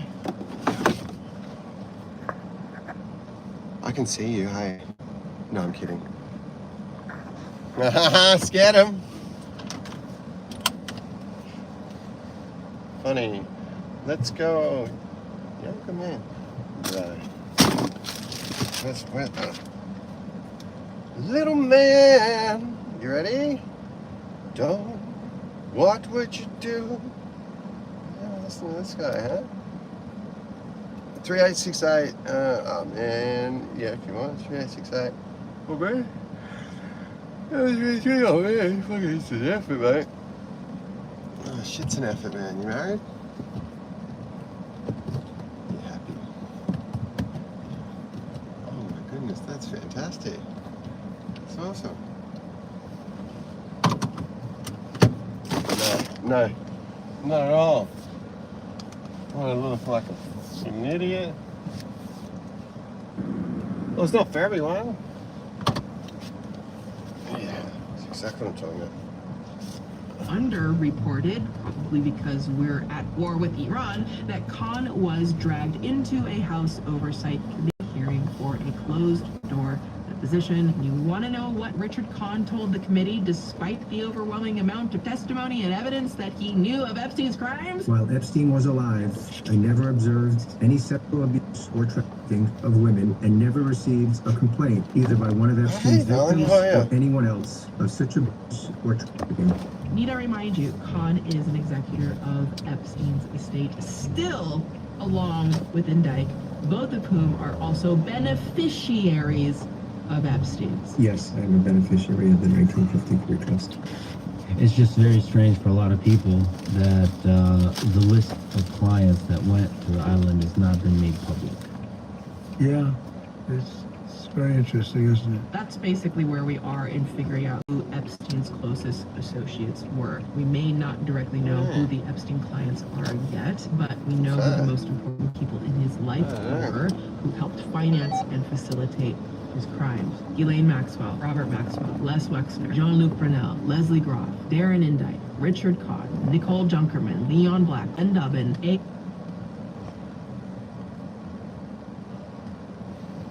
I was trying to think of... No. Oh, I don't even know what happened exactly. No, you're right. You got the AC cranking on you. You're in a good spot. That actually makes sense. There you go. Come on, mate. What's your issue, buddy? Seriously, guy.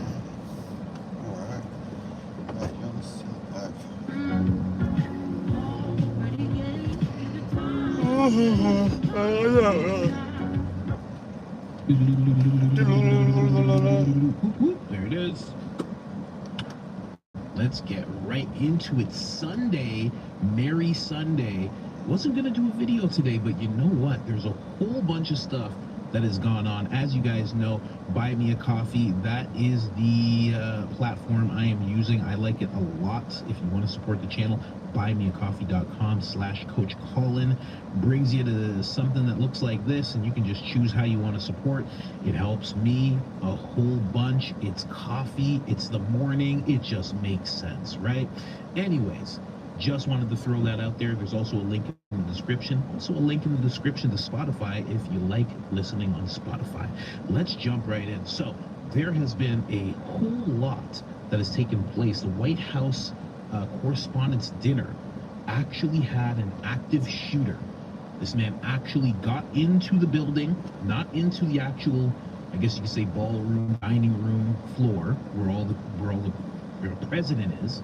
Vice President, Erica Kirk, Andrew Colvett, all those people. What are you doing? He didn't quite get in there, but he got inside and he did let off shots, and somebody did get shot. It was quite the scene. I'm going to be showing you pretty much all the information that is available. You know what I mean? I'm not Webb, okay? I'm not Ian Carroll's Webb here, but I have gotten together quite a bit. You're going to see the person who actually took the shot. He's been named. A lot of people are saying he passed away, but he did not pass away. He actually is in their custody. So you're going to see that guy. You're going to see him getting arrested. You're going to see who he is. Then I'm going to show you some eyewitnesses. Andrew Colvett was an eyewitness. I have him. Kirk's on camera as well. The exact moment when it actually happened. The first video that everybody was seeing when the president himself kind of got the message that something was going on.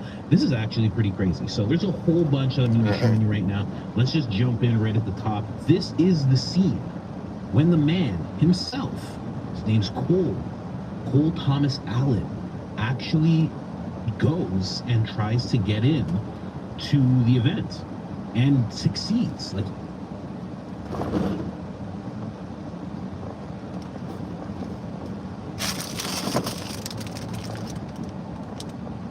Microfiber, Class Big 10 pack, mate. That's how we roll.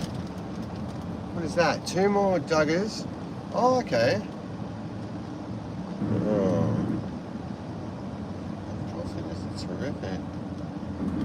I don't know. I wasn't there. Oh, you're right, mate.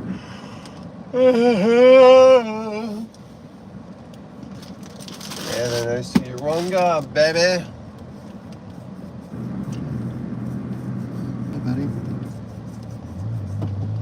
You're right, mate. No. Oh.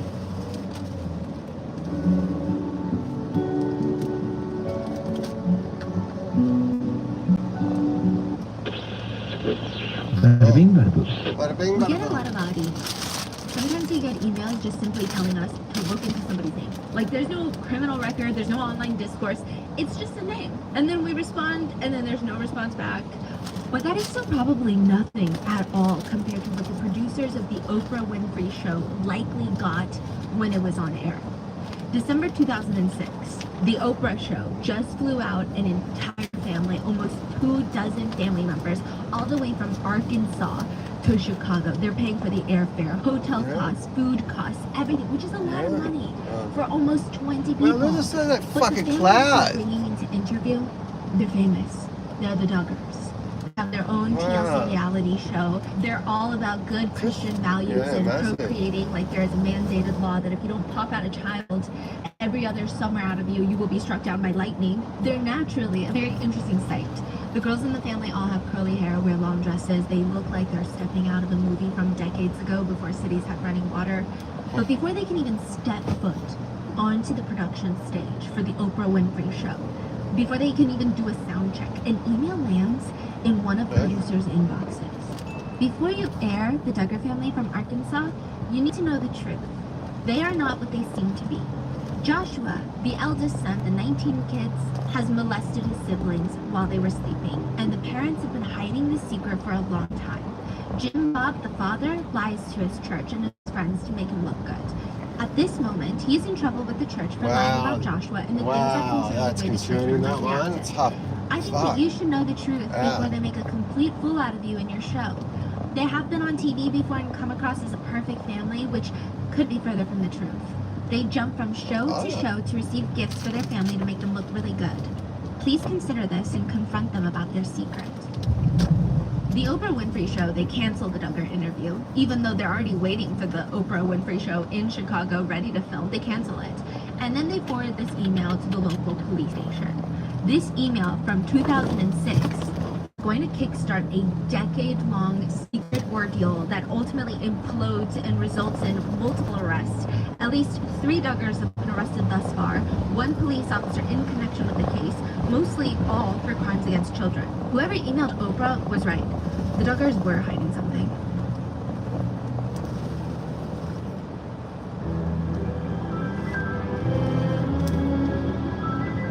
I'm okay, mate. Yourself? It's not like, I don't really do much. Yeah. I'm alright. It's so sad. We would like to thank today's sponsors who have made it possible for Rotten Mango to support NCMEC, the National Center for Missing and Exploited Children. They are the nation's largest and most influential child protection organization. This episode's partnerships have made it possible to support Rotten Mango's growing team of dedicated researchers. And we'd also like to thank you guys for your continued support. As always, full show notes are available by Rotten Mango. This is going to be a multi-episode series, so please take breaks whenever you feel overwhelmed. All information is publicly available. Any netizen comments, speculations, theories, or allegations are opinions of netizens, and statements and quotes have been condensed for brevity. This is going to be a massive deep dive. So with that being said, let's get started. So let me just run you through the Joshua Duggar timeline. The Duggar family are about to go on Oprah when her production team get an email that something nefarious has happened in the family home. That the eldest child, the first son, Joshua Duggar, has been molesting his younger sisters. You said this is 2006? Yes, 2006. It's very early on, right? And then then from then, nothing. The letter made it to the Oprah team, and it's not made public because I'm sure the Oprah team would have been sued and back for that. Though the production crew, they do forward this email to the rightful police department that would have jurisdiction, but the public don't know any of this. The show, 19 Kids and Counting, continues to air the happy, solidly wholesome, at least the Duggar parents are very much bigoted, okay? Some of the children, I'm sure they have different views, I don't know, but on the show, they're wholesome, and their biggest problem is making enough dinner for their 20-plus member family. The public does not know that there are crimes against children being committed in the family home. It's not until 2015, almost 10 years later, that information is made public. In Touch magazine does a FOIA request, and they do an expose. They reveal that they were able to get their hands on the police files from back in 2006 when the police investigate the family after the failed Oprah interview. The police document goes public. The sisters who were abused by Joshua were very upset that the police file was made public because people were guessing which sister was the victim in the redacted files. They were able to put the ages together, the length of the redacted names, and it was pretty easy to figure out who had been victimized by Joshua. And they don't want that information. No. So while a few of the sisters have publicly spoken out about it, I'm going to be very vague in some of the details, so it's hard to pinpoint who was victim. But let's run through the timeline. Jim Bob Duggar, the family man Christian who wants capital punishment for crimes like incest, first learns that Joshua has been assaulting his sisters, touching his sisters while they were asleep. This is back in 2002 he figures this out. Joshua is 14. Okay. Joshua is 14, 2002, Jim Bob finds out. He does not report this to the police. A few months later, Joshua admits again that he's been molesting yet another sister. So the parents decide that they're going to discipline him privately at home, but nothing else. No call to the police, nothing. They will later report it, but not right now. Instead, Jim Bob punishes Joshua, and at the same time, he's running for the Republican Senate seat in Arkansas, and he's talking about how incest needs to be a capital crime. And the next year, in 2003, the Duggar parents are made aware of 2 more incidents where he molests a victim who is awake and sitting on his lap. Then around the same time, in the laundry room, he later puts his hand up another victim's dress. Jim Bob goes to the church. He asks the church leaders for the best course of action because he doesn't know how to prevent this from happening again. The church elders are like, oh yeah, he needs help. You gotta send him away. Jim Bob sends him to this counseling camp, or at least that's like what Jim Bob tells the police, that it's a Christian counseling program where he had to do manual labor and work with counselors, which turned out not to even be a counseling camp. It was just like a fellow Christian who owned a home remodeling business. Not that I would even think a counseling camp would suffice, but it's some church friends. When he gets back, remember Jim Holt? Joshua Duggar was supposed to court Jim Holt's oldest daughter. Yes. Okay, everyone was like, oh yeah, they're definitely gonna get married because Jim Bob and Jim Holt are besties. They're both politicians, they both have a trillion children, and their son and daughter are absolutely, they're the same age, they're gonna get married. Well, out of nowhere, Jim Holt is like, I'm not friends with Jim Bob anymore. I'm not talking about Jim Bob. My daughter will never be around Jim Bob's kids anymore, so no, fuck Jim Bob. And everyone's like, what happened? It was this, at this moment, that Jim Bob tells Jim Holt, hey, this is what my son's been doing, and we're trying to remedy it by sending him to this counseling program. Wow, he volunteered that information. Yeah, and Jim Holt is like, that's actually crazy. You need to take him to the police. This is a literal crime that you actually advocate against when you're trying to run for office. So like, you need to take him to the police. So that's what they do. They take Joshua to the police and they choose a very specific officer by the name of Joseph Hutchins. He's a former state trooper, but he's now in prison, federal prison, for the next 56 years for CSAM. The officer also? Yeah. That's interesting. But they didn't know that, right? When that happened. That's what they say. So what do you mean by they take it to? No, so Joseph Hutchins was a close friend, it seems, of the family. Okay. Or is at least very friendly with the family. So what is the police doing with Josh? So Joseph Hutchins gives Joshua a very stern talking to, and that's it. Joseph Hutchins, also, he is in prison right now, and he will come out to state that, well, actually, Jim Bob lied to me. He told me it was just one time. If I had known it was multiple times, I would have written him up and done something about it, but he told me it was one time, so I gave him a stern talking to, essentially like that.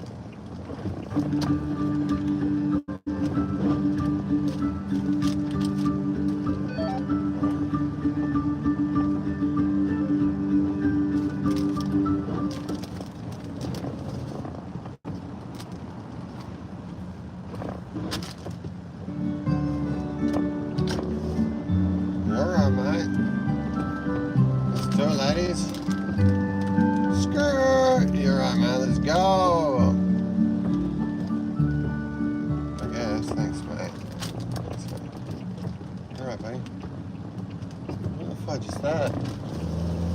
But Hutchins, like I said, is a close family friend, gives him that stern talking to, I mean, of what could happen if he continues such behavior. And Hutchins is like, well, there's nothing else I can do about it. So for the next 3 years since that point, the Duggars focus on getting famous, making millions of dollars, showing their very safe, very loving, wholesome family of children who all live together, while there were reported crimes inside the house. And then 2006, 3 years after reporting it to the police, they show up in Chicago for the Oprah Winfrey interview, and the producers get an email that something nefarious is happening in the house. The formal investigation starts. The family fly back to Arkansas. They relay all the stuff that happened in the past few years, and the police determine in 2006 all the old world buildings. that the time in which That's what I'm going on they about. Who are they? Again, great guys.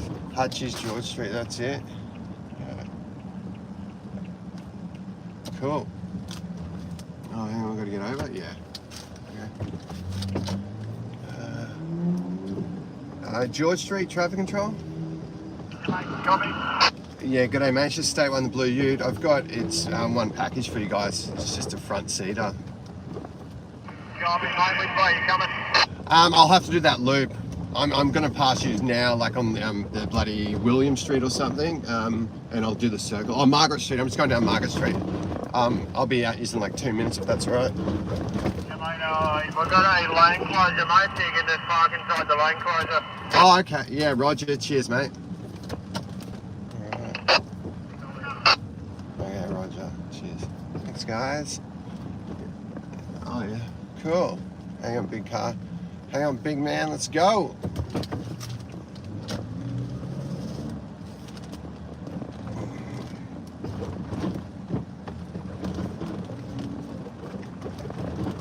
Look into my eyes, can't you see they're open wide? Would I lie to you? Lie to you, oh yeah. Man, there's no one, boys. Which way are we going, big man? We're going down here. Oh, was that you? Yes, it was. These old world buildings, huh? They're beautiful. They're so beautiful. Look, why is that half in the ground? Why would you build that halfway in the ground? You see the building right in front, that one, right there, that white one. Look, the window's half in the ground. It's funny. It's not funny. You know, it's concerning. There's that escape manor. Oh, and the old world building too. That's interesting. I wonder if you go through a portal. Look at that. Pillars at the front. Come on, boys and girls. Come on. All right, here you go. I'll point something out for you. All right. So there you go. That right there, Nadam House to the right. That thing. That's number 33 Felix Street. On 3 of the sides it says 1988. On one of the sides it says 1888. It's also got a mud flood sign on it, like that says flood level 1892. Yeah, dead set. Hey, look at these ones to the left right now and to the right, both of these. Why is that open right there, like on the ground? Why is it buried halfway in the ground? That doesn't make sense. Why is that buried halfway in the ground? Doesn't make sense. Make it make sense. You know what I'm talking about, right bloody there. Look at that bullshit. You know what I'm talking about. It's bloody bullshit, mate. Right there. See? Bullshit. Oh, that's 133 as well. Anything 33. 33, they love it. They love it. Anyway, I digress. Thanks, boys and girls. Ooh, I'm spoiled.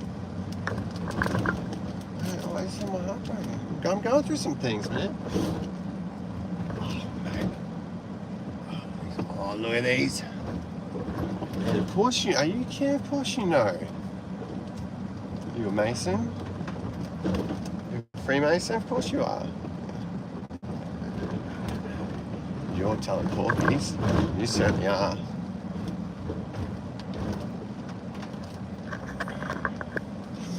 Alright. Let's go. Oh, cheers. This.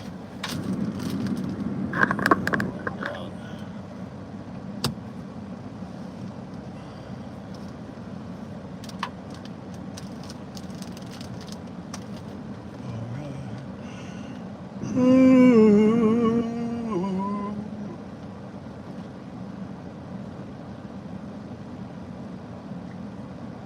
do you mean? Oh, it's me. It's me. It's me. It's DDP. Oh, hey girl. Hey girl. Bye girl. She's broken my heart. Thanks, big man. Look at this chickadee. No, you're right. Hey girl. Bye girl. She'll be back. I'm kidding. See you, mate. I'm a royal. Let's do this, boys and girls. Who are they?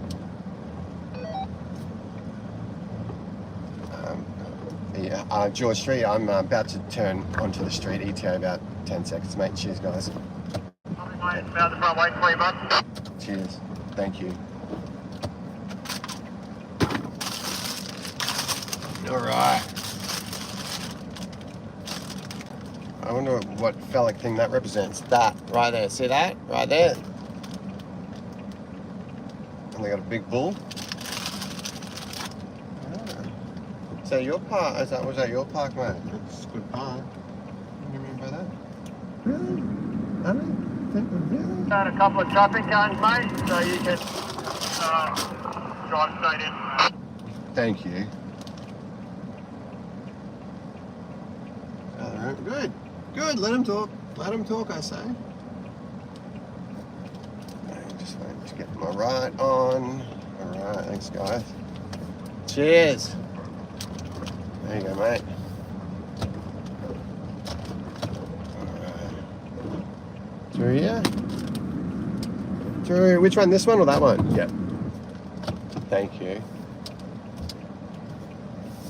Cheers. Alright. Thanks, guys. Love the tape on the dashboard, mate. Oh, it holds up my shit. Wait, did you see when I ran over something?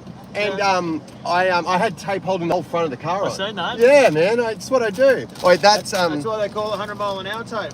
Yeah, it's great. I'll leave you out of it, but yeah, I got it. Cheers. Oh, thanks, fellas. No worries, buddy. Easy done. That's it. It's business. All right, cool. Oh, I'm going too. Thank you. That's it, man. Where are we going now? Yeronga. Mate. I'll show you my board. Alright, I'll wait for this car. Tell me. You wait, you're right. You're right.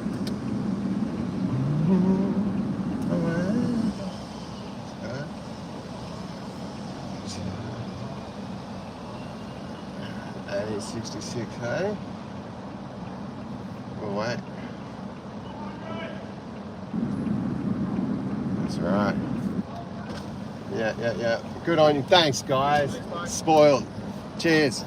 Good guys. Thanks, car behind me. Oh, cool. Thanks, mate. This stuff is great. Alright, thanks, boys. Oh, man. If you got a second, you're busy. I'll point something out to you if you want. I'll show you something. Which is disgusting. Right. Yeah. 3875. Oh, did I put it in? Hang on. What is it? It is Maidenhair Place. I know it. Maidenhair Place. Yeah, I know Maidenhair Place. There you go. Yeronga Pilly.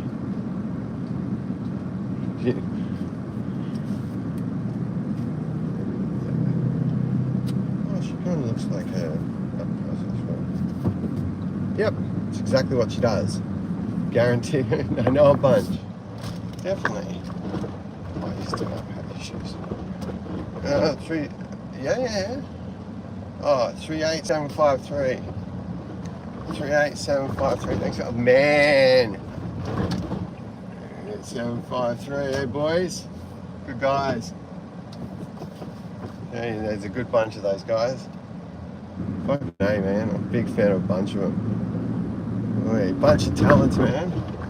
They're good people, you know. Mate, all day, all day. I don't, not at all.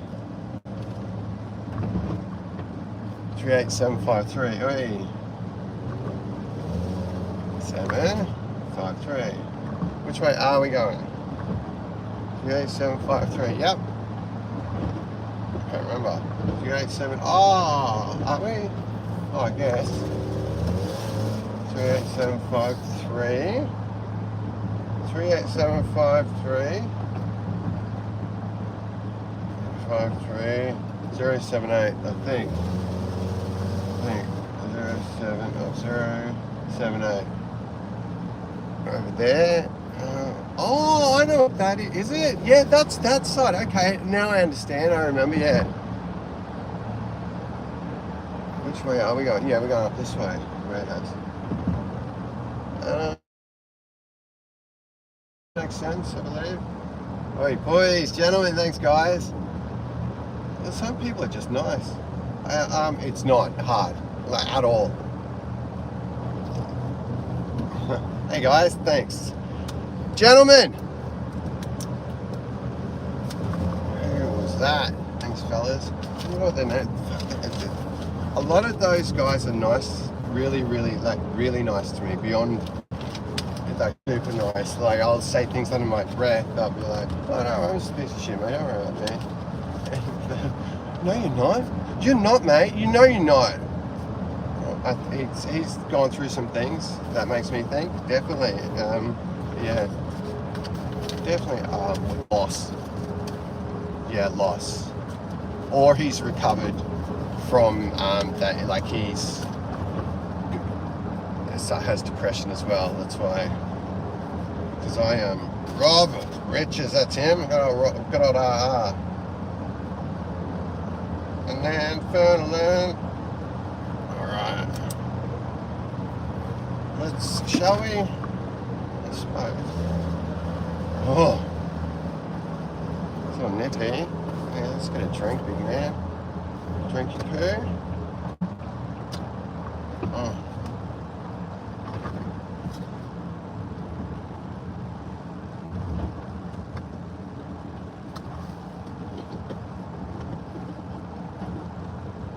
Oh yeah, I just unplug it. Yeah. Well, what he's doing is against the law. He's he's not the owner. He's just a worker like me. And he tracks me. Like it's, oh, hang on.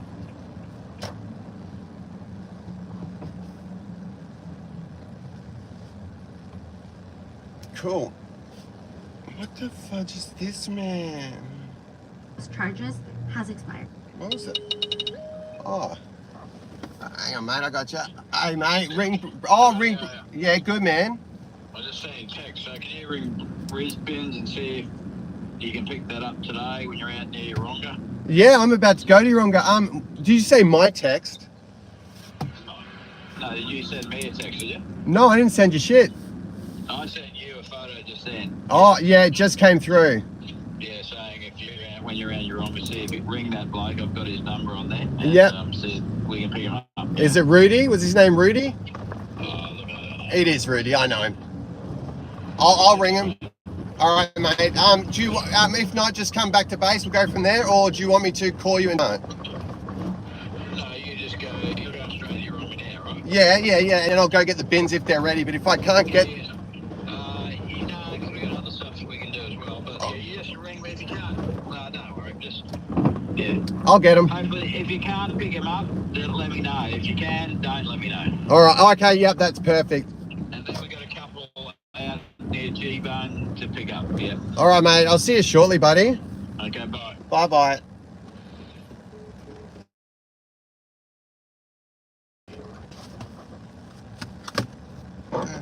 So you can pick up a little. Oh, I might ring.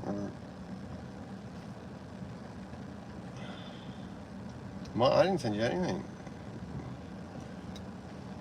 3736. Hey, buddy, how are you, man? 3736. 3646. Man, it's great. It's great. It's like it's the best business name I've ever. It's really clever in its simplicity. Yeah. All right, 3736. 3736 4600. Hey, mate. That's all right. I know he is. Thanks, fellas.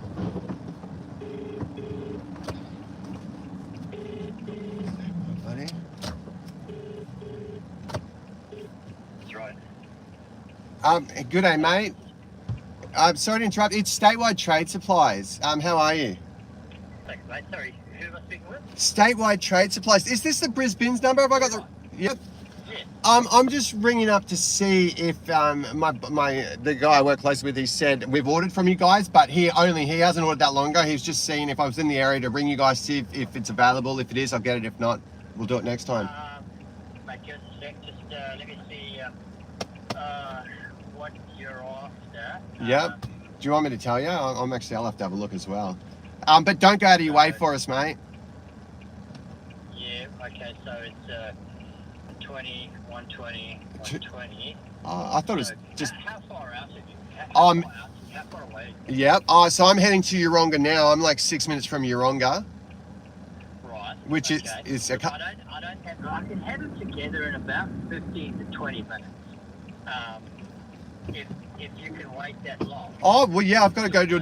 I got a delivery to do beforehand. Yeah, I'm happy to wait. As I'm not putting you out, am I? You don't have to go out of your way from me. No, look, mate, that actually works just fine. Okay. Because, there's a bit on it. It means I get it out the way and I Cool. can move on. So look, mate, I can accommodate that. That's fine. Oh, that's awesome. I'll see you in about 20, 25.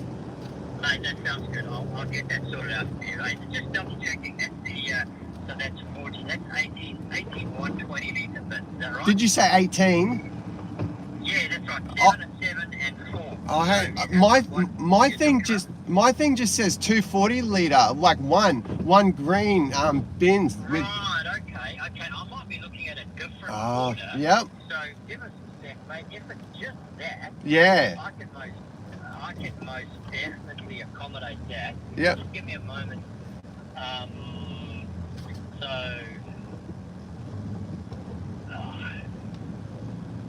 You're right, man. I will do this Yeronga drop and I'll give you a call.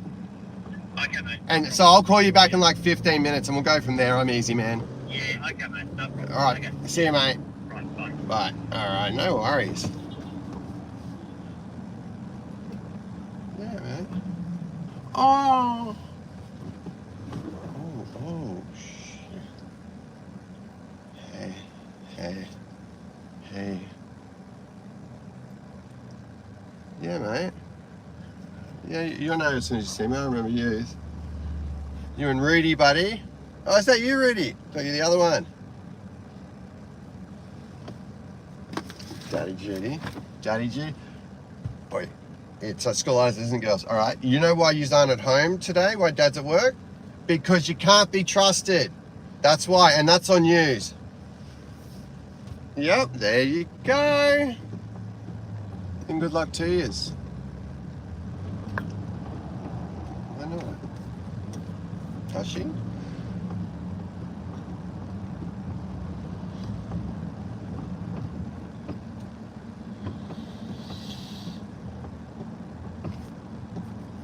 Up a bit. Oh yeah, doesn't matter.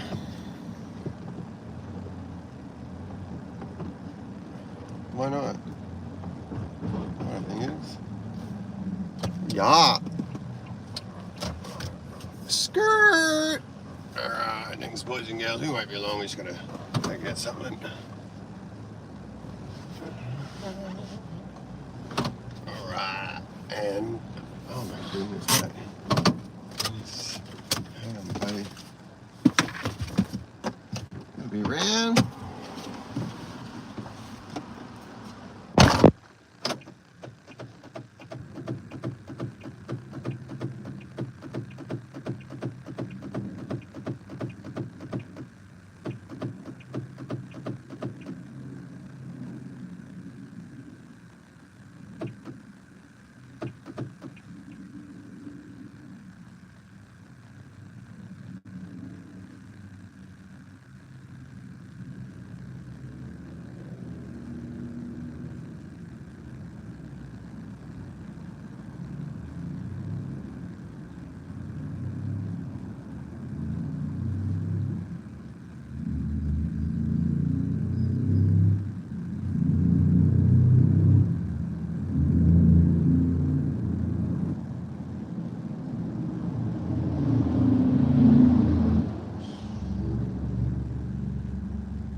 Okay.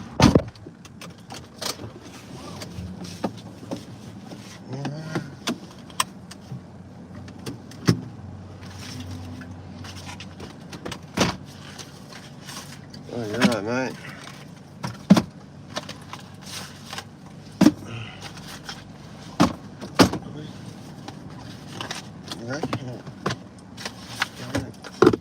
Not exactly. Wait, really? That's pretty. What are the odds of that? The odds is 1 in 7, I'm guessing. 1 in 7. 1 in 7. Pharmacy 500 stuff. 1913, they reckon. Alright, that's interesting. So that's at pharmacy. Okay, 1913 pharmacy. Righto. So Pharmaceutica, right? 1930. Looking at that date to begin with, like far out, eh? That's the thing. It is. It's in our faces, man. It's the best way to hide things in plain sight. These are facts, my friends. These are facts. These are facts that I spit. Hey, how are you? Alright, come on. Ah, fudge. Hey, yeah, I wish I had, someone. She's pretty. Definitely. You're right. You're right, mate. Let's do it. You're right. Let's go, people.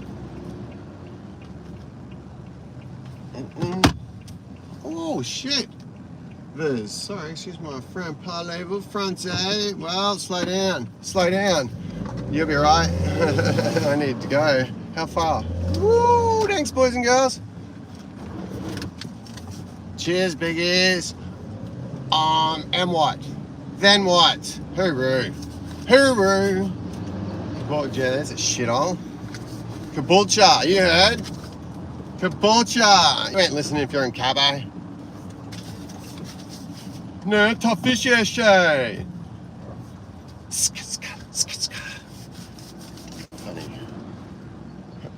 You reckon?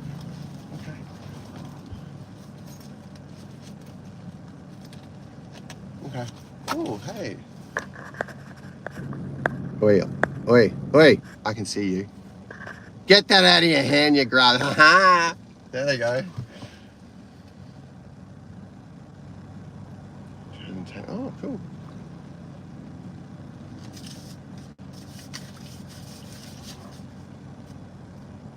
The fudge, man. Let's do it, ladies. Yeah, to be smart, baby. The first time your kid looks up at you and calls you dad. Wait, hang on, wasn't I listening to something else? Well, don't you know, can't you tell? Reporting it to the police. They should.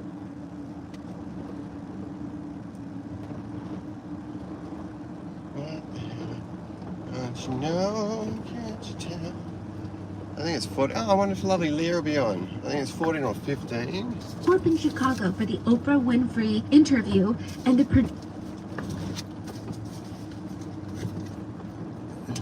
This looks pretty. Oh yeah.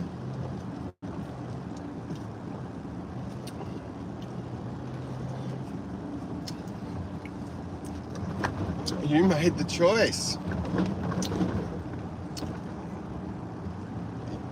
Holy shit, yeah, man. Oh, mate. The way some people talk to me. The girls, that's all right. What is this? I didn't watch that. Investigative journalism cracked one of the CIA's darkest Cold War experiments. In the early 1970s, the agency covertly greenlit something called Operation Optic. According to investigative journalist Gordon. All right. It's either 14 or 15, I think. I just got 2 cartons for you.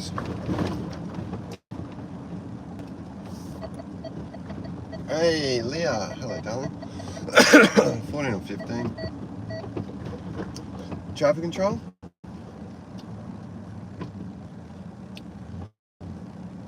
Let's try this one. 15. traffic control? How you going, boys? Fuck. Do it all the time. All the time. Yeah, they're always good. Just very lovely. Maybe no one's here. What are we? Anyway, I got you. Oh yeah, where are you going, mate? Getting your way. Hang on, mate, I'll show up. Oh, hey, buddy. Yeah, g'day. Oh, am I on your way? No. I'm on your way, am I? Oh, fuck me. Oh, sorry, excuse my language. It's out there. Look, okay, it's going up there. There you go, it's coming down. Alright, that's a bit of fun for you. Just a bit of fun, boys and girls.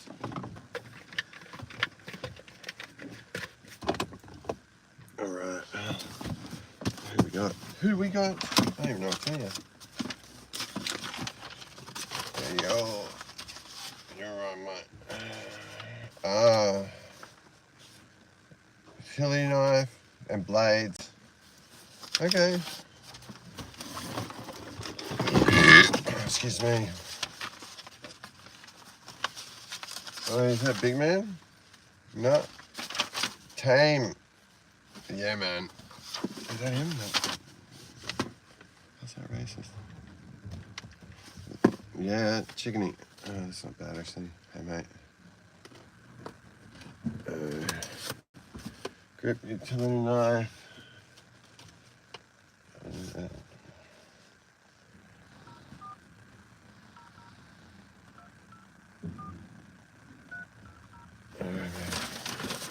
Yeah, utility knife and blades, I believe.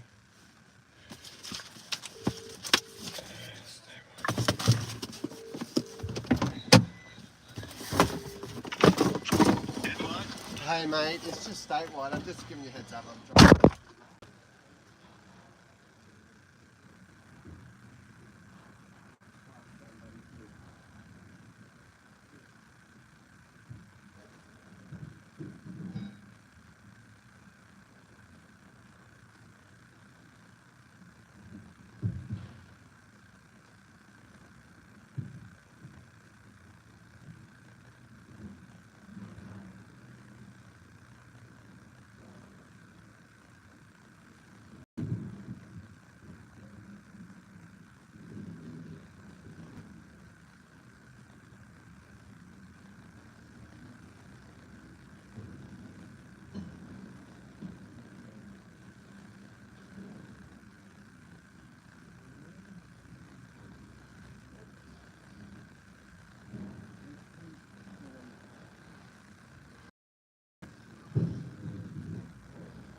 Alright, Brisbane's.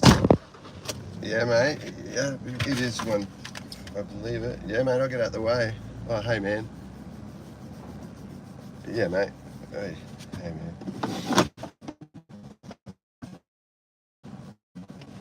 Alright, oh, that's just for tame. CIA research scientists were tasked with exploring the occult.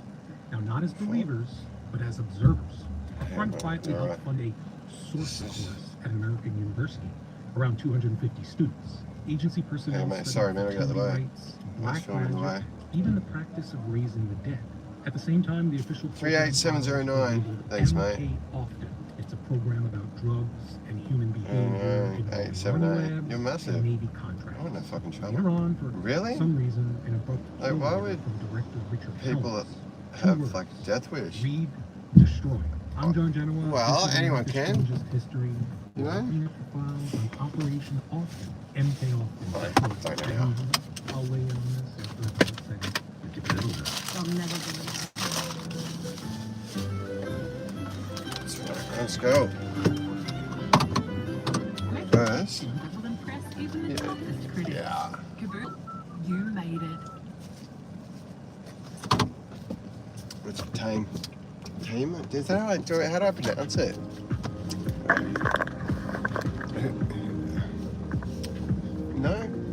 No,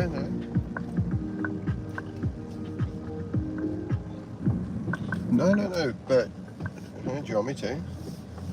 No, embarrass you. In front of all your friends. Sort you out. Before we follow Operation Austin into the weird, let's get to know a little bit more about the MK world.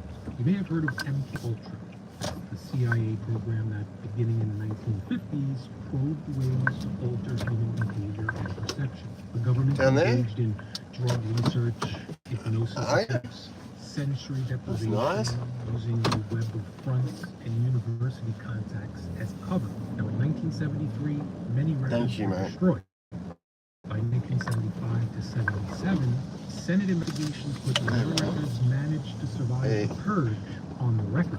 Key takeaway. Which way am I supposed to be going? Am I going the right bloody way? Are you for real? So I'm going the wrong way. Is that what you're telling me? Oh, I haven't put the bloody address in. Okay, I get it. Topic of this video, MK often appears in dry clinical. Oh, I don't even. A government operation that tests behavioral and toxicological effects of certain compounds. The paper names Edgewood Arsenal. It notes ONR as cover funding conduit, and it records human exposure in 1973. Two military volunteers. Hey, buddy. Sorry. 25 Michelin stream. That's the official government narrative. But investigative journalist Gordon Thomas attaches a second story to the name MK Often. He writes about an agency branch called Operation Often. It delved into occult practices and actually maintained a staff of astrologers on salary. Got that? The operation also conducted weird tests. Yeah, man, I'll give him a call. An experiment with a medium and a university sorcery course whose results the agency scientists until the kill order was given. Two sides of one direction, the official narrative, and Thomas. Yeah. Let's take a look. I will be right. Thomas titles the chapter The Devil Seeker. That's nice. By May 1971, three professional astrologers. What are you doing? $350 a week plus expenses. Bad. They were tasked with predicting the future. Thomas described three things. Pay to that much.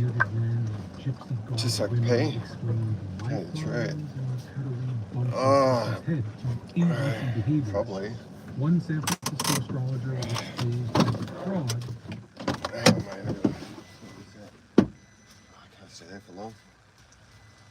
Hang on. Yeah, mate, sort it out. Try not to. It sucked. I'll give that guy a call in a sec.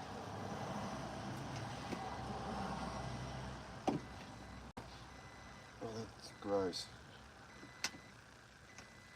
I shouldn't have little done that. That's fine. Oh, that's mud. Alright, let's go, boys. Hey mate, is that you ready or the other one? Boys! Oh, let's do this. Alright mate, what's the go? Thanks mate. Oh yeah.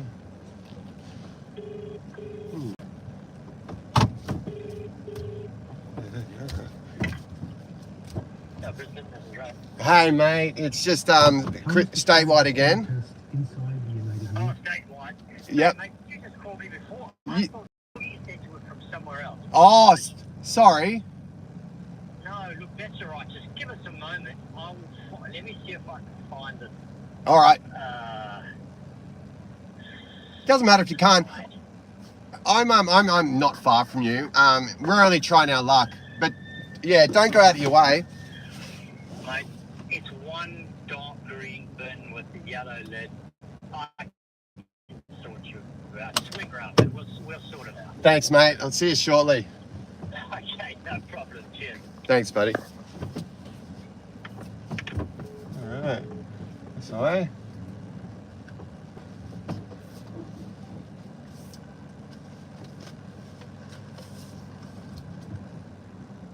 I think that's what it says.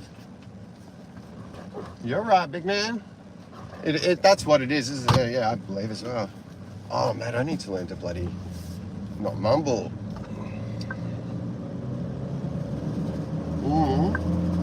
Of course.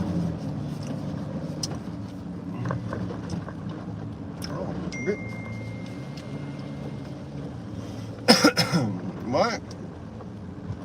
Oh, okay.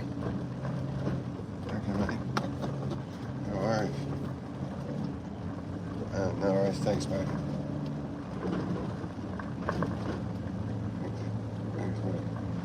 Oh, yeah, good man. Thank you, mate. I don't know what you've done. I give it a little, so it does something for a moment. Medium is escorted to public areas. Not far at all. Operative films discreetly. Signal whenever he felt an evil type of personality. Got that? The outcome? Well, for that run, no pictures were in the building that day. The attempt itself is the story here. The CIA was purportedly testing belief. Agents sometimes presented themselves as scientific engineering institute staff. That's a CIA-linked front near Boston to Poland. That cool. I don't know. Let's turn it. at the University of South Carolina. MK Ultra scientists study results involving fertility rates. Well, and I don't know how long ago he ordered. Like, you know, people got turnaround for a reason. You can't expect to just drop everything. Like, hooroo. Oh yeah, it takes a time, doesn't it? The request was denied. The operation then reached out to public occultists, including Civil League. It was known as the Houston Sorceress. Oh man, yeah, I'm not going to be able to do this for you. I'm not putting up with you. Period. Yeah, you're really difficult, and I don't do that. I'm not going to sit and have you tell me how to do everything. Not happening. Yeah, find yourself another builder. Good luck. Tent City, baby, Tent City. I don't know. Cites cryptic reasoning, moral and ethical, and extremely sensitive security considerations. So we have occult hires and field tests, then overnight kill order, and a warning that the operation had become too kids like that stuff. Too sensitive. Yeah, I understand. It's beautiful. Let's get precise. What happened and when? What are the allegations? Then we ask which explanation fits the facts we actually have. Okay. May 1971, 3 professional astrologers are on payroll, 350 a week plus expenses, hired to apparently predict the future. Early 1972, mate. You're right. All right, 2 extra pickups when coming back towards warehouse. Agency behavior. G-Bunk, LFI. Oh, Law Tools. Law Tools. Where are they now? Still gets paid his fee and travel. June 1973. In the official MK Austin paperwork, a small wagon appears. EA 67, 2 military volunteers, and an incapacitated nerve agent exposure at Edgewood. So what actually fits this timeline? Well, 3 explanations. 1, optics and oversight. This is most consistent with the language we have. A UN field run in a diplomatic building, a campus sorcery course with 200... Is she what? Is she blonde hair, blue eyes and white? Man, I bet she is. Good on you. Why, look at you, you handsome devil, huh? You're a very nice man. You good? That's what she white. Yeah, I bet she is white. Blonde hair, blue eyes. Yeah. Good for you. Good for you. It's beautiful. You're beautiful people, my friends. Where are we going? An astrologer gets outed as a fraud. Hey buddy, how are you, man? Yeah, remember Rudy's name? Oh no, well, you're clearly the red one. Well, good donkey dog on her, huh? Again, arguing for the operation, but not necessarily yeah, 2 hours, 2.5 hours to go to just the G-Bone, back to base at Stafford. I really enjoy what I do because of who I work for and who I work with. If sources or covers or methods work with, the church destroy is exactly the kind of short memo you send. You don't long explanation, getting in the file, eventually right. Notice the split after December 1972. Thomas says MK Austin dies that day, but a lab note under MK Austin shows a human exposure experiment months later. The cleanest read of this is that MK Austin branch split. The occult field work was terminated while the behavior what are you doing, girls? left to finish up. Or maybe they never ended. Now that the timeline and Daddy daycare, eh? Daddy Jetty. Good on you, man. Ladies, do you know why you're here today when it's school holidays instead of at home being trusted? Because you can't be trusted. Am I right? There you go. I got one. Don't you worry, I got one. I got a boy. He's only a little fella. He's 9. Right? Right. Have they moved? I've recently started binge watching Gaia at night before I go to bed, which is a great habit because I typically will watch a show before I go to bed anyway, and now I'm watching shows that are actually expanding my consciousness and feeding my soul and helping me to... What is this shipping on about? Yeah, mate. They moved.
Bye-bye. 32 Sway Street. No worries. 32 Sway Street. Alright, I'm on this. Ah. Yeah, you're right. 32 Sway Street. There you go.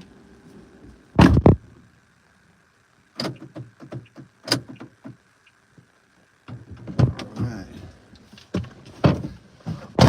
Yeah. Oh, I see. I see. Oh, yeah, man. Did you see the front of the car when I had the, I don't even know what it was. I ran into something. Oh, I was arguing with someone already. I was in a mood, man. Well, yeah, I had dickheads on the road, I guess. I don't know. Maybe I was the dickhead. Alright. Alright. Where is he? Let's stop talking about Thomas's story and instead show you how we can test it.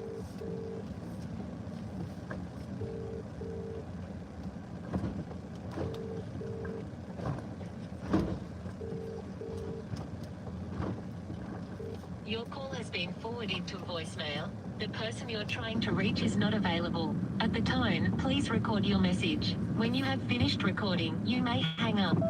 They're in, they've moved, Brisbane's have moved to Cooper's Plains, 32 Sway Street. About 11 minutes away. Cheers. Well, I'm guessing. Oh yeah, this one, sorry. There we go, yeah, that's what I thought. Alright, shall we? We shall. Oh. I don't know.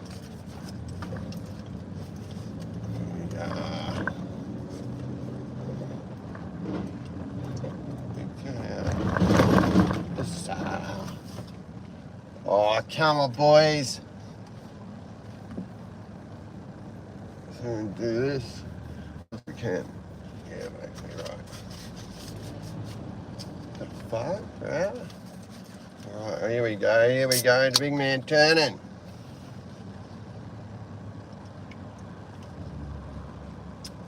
Look at these whores. Come on, ladies. Get it sorted.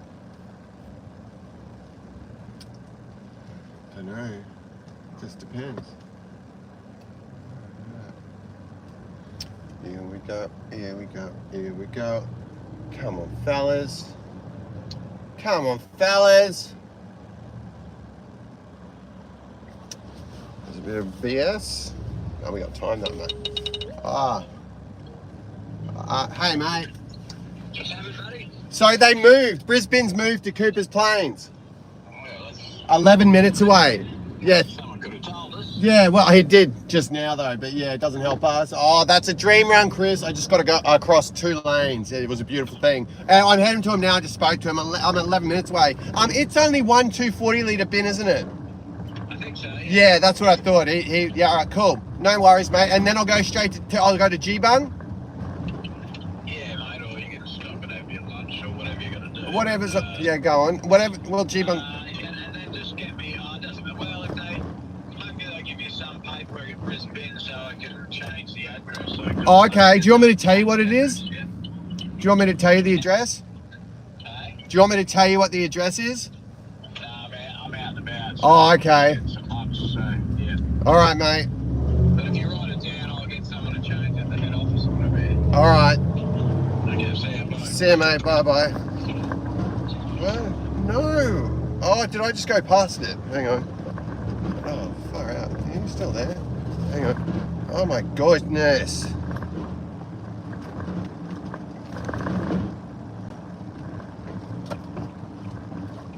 I don't understand. 25? No, Sway Street, he said. 25. Sway Street. Space. S-W. Somebody said Sway Street.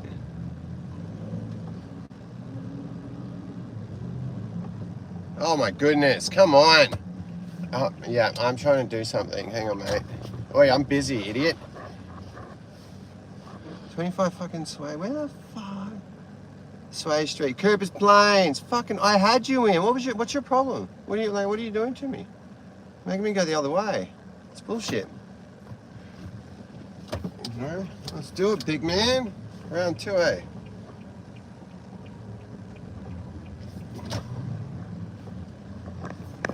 All right. Okay. Oh no, I was going the right way. Well, that's all right. Yeah. Man, I don't know. Oh, you don't want to frustrate yourself. Yeah. Oh, yeah, that's fine.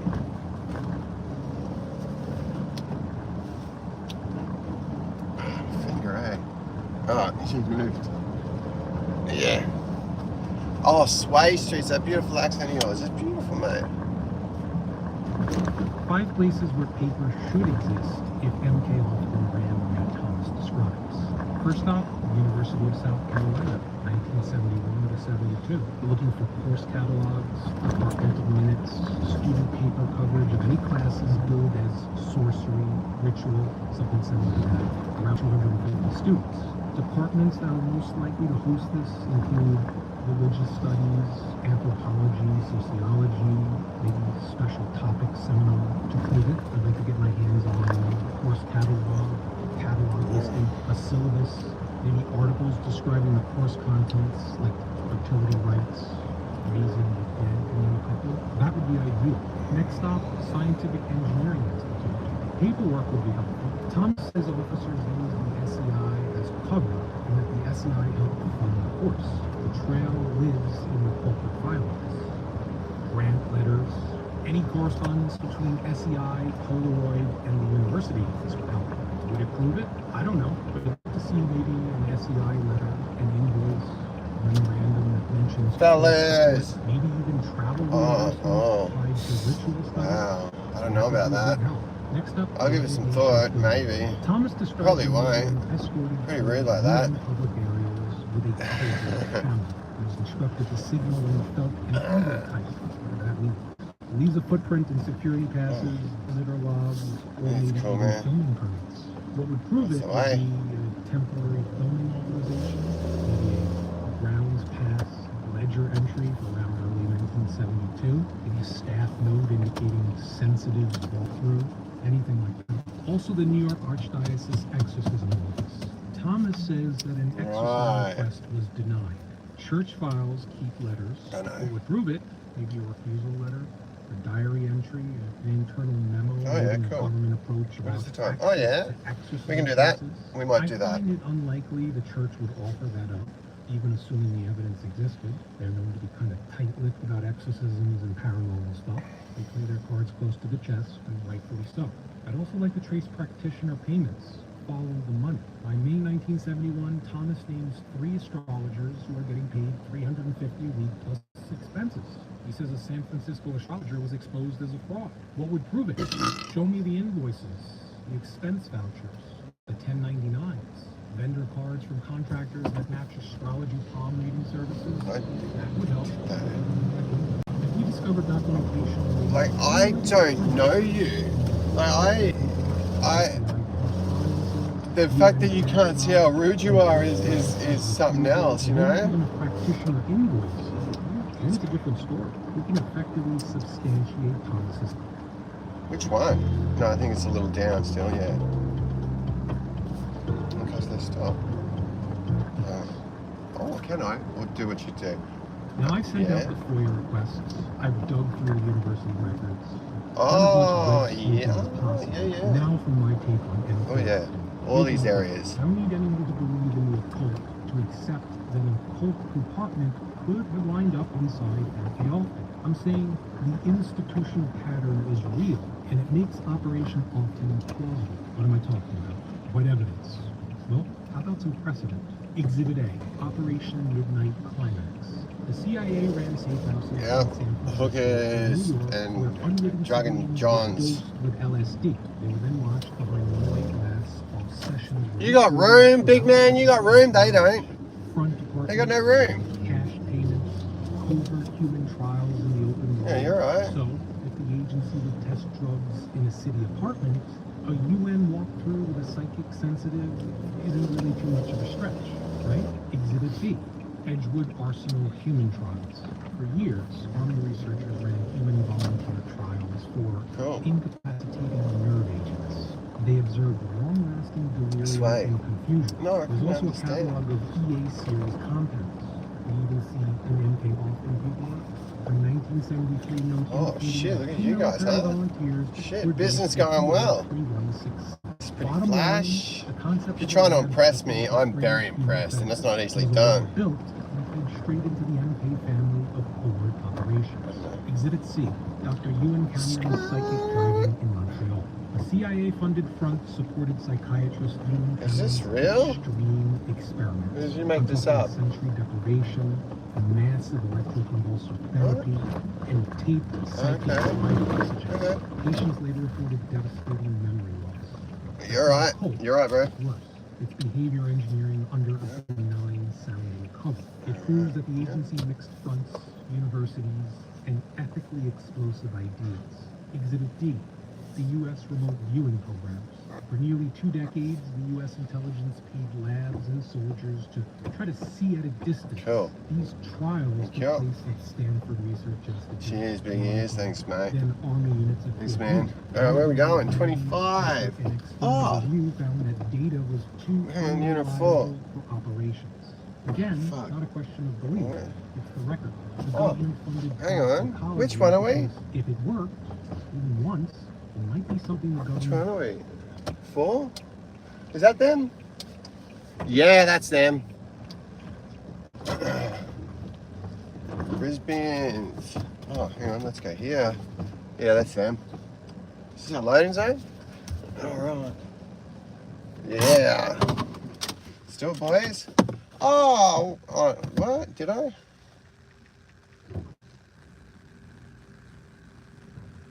Oops. Oh.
That's not coincidental, is it? Alright. Alright, let's go do this. Where am I going? Oh, mate, always. Alright, what is it? Now connect the dots.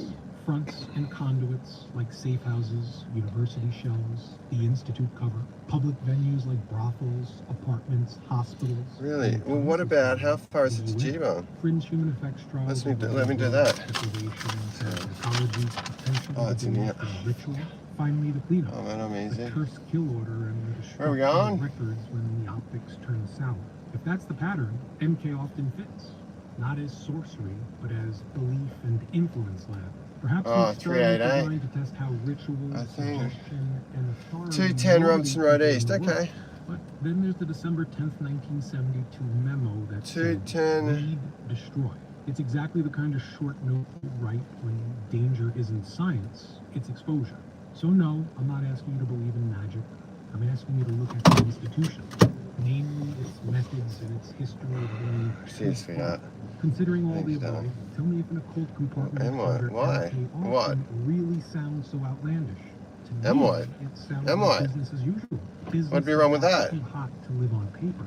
If you got receipts Whoa. from the 1970s, Whoa, mister. University of South Carolina, course catalogs, UN chancellor. Oh, really? No, that'll be 2 o'clock. No, I suppose. Oh, yeah, we still got an hour. Shoot us an email. We'll update this episode with anything we can verify. For now, we're left with a chilling story from a reputable investigative journalist. Well, thank you, sweetheart. Usually, yeah, Rudy. Rudy, that's a great name. Yeah, Rudolph. Yeah, Rudy, it's a great name. It's a great name. Yeah, Rudolph. I'd be a Rudy if I was Rudolph. I'd be Rudy. What's going on, Rudy? Or Rudes? Rudes would be great. Get Rudes on! Get pucked, you cunt. I said puck you, miss. Puck you with a P. You're right, sweetheart. Hang on. Are you taking me to mine? Yeah. Let's do it. That's what it says. Yeah, alright guys. Hell yeah, let's do it. That'd be bloody retarded. Yeah. I don't know, yeah, we'll go that. Oh man, that's fine. Norbury.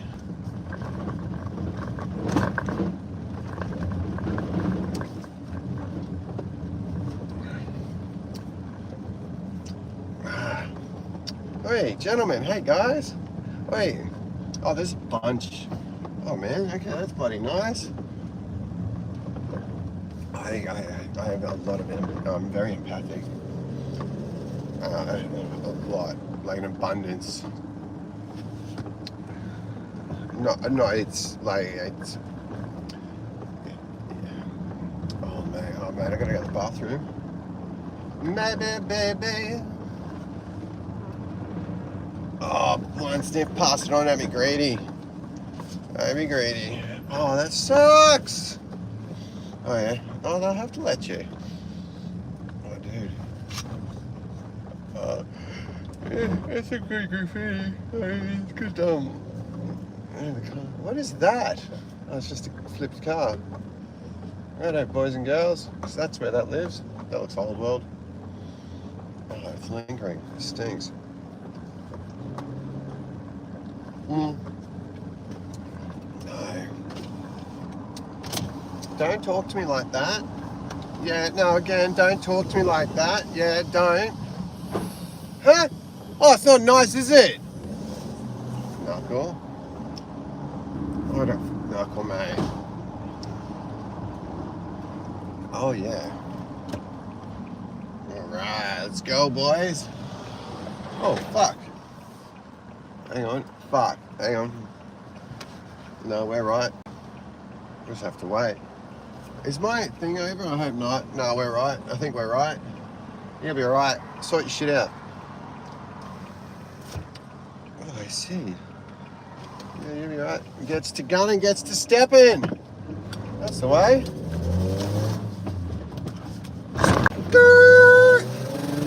Thanks, faggot. Shouldn't say that, should I? Thanks, mate. You know what? It's a bunch of sticks. It's exactly what a faggot is. A faggot is a bunch of sticks. Simple. Look it up. No, an English word. Really? Why? That's interesting. Well, yeah, sure. Sure, well,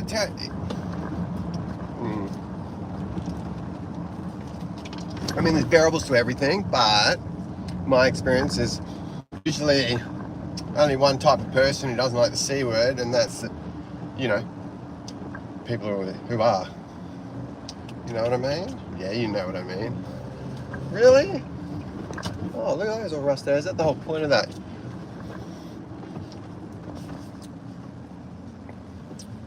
Yeah, I hear it. Well, then what for? Why do they have them? Maybe. I don't know. Oh, it's in there. That's all right. Breaker.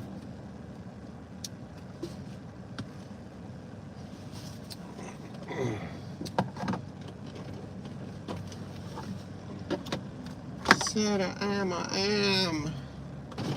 mean this.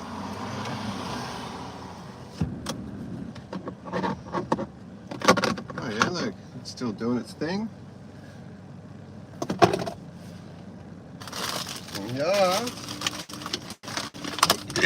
Excuse me, buddy. Kilo pie.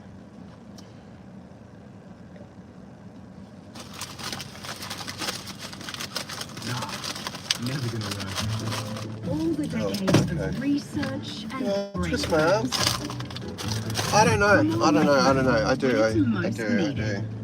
So I can't help it. All for this.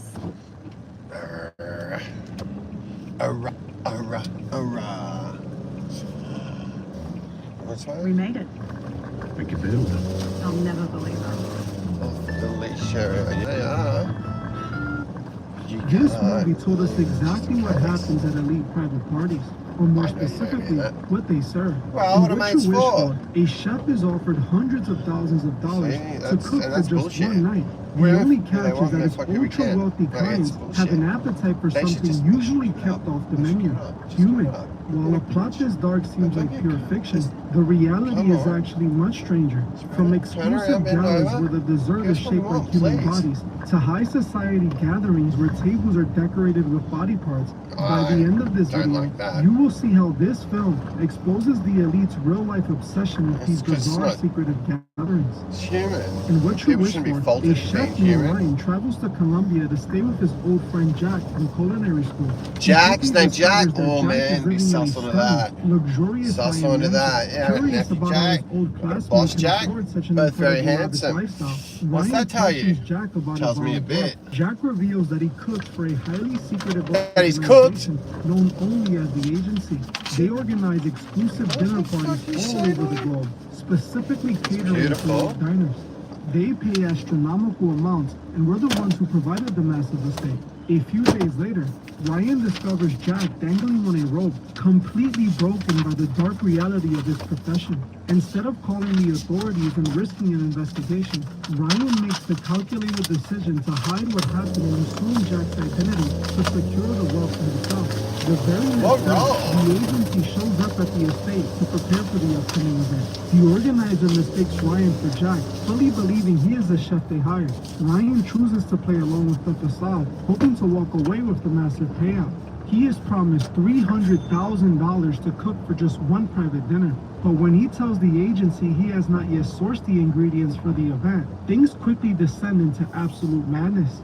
Ryan finally figures out the horrifying truth about Jack's job, and it goes far beyond anything he could have imagined. Ryan is told that this is no regular dining experience. There is no chicken, pork, or beef on the menu.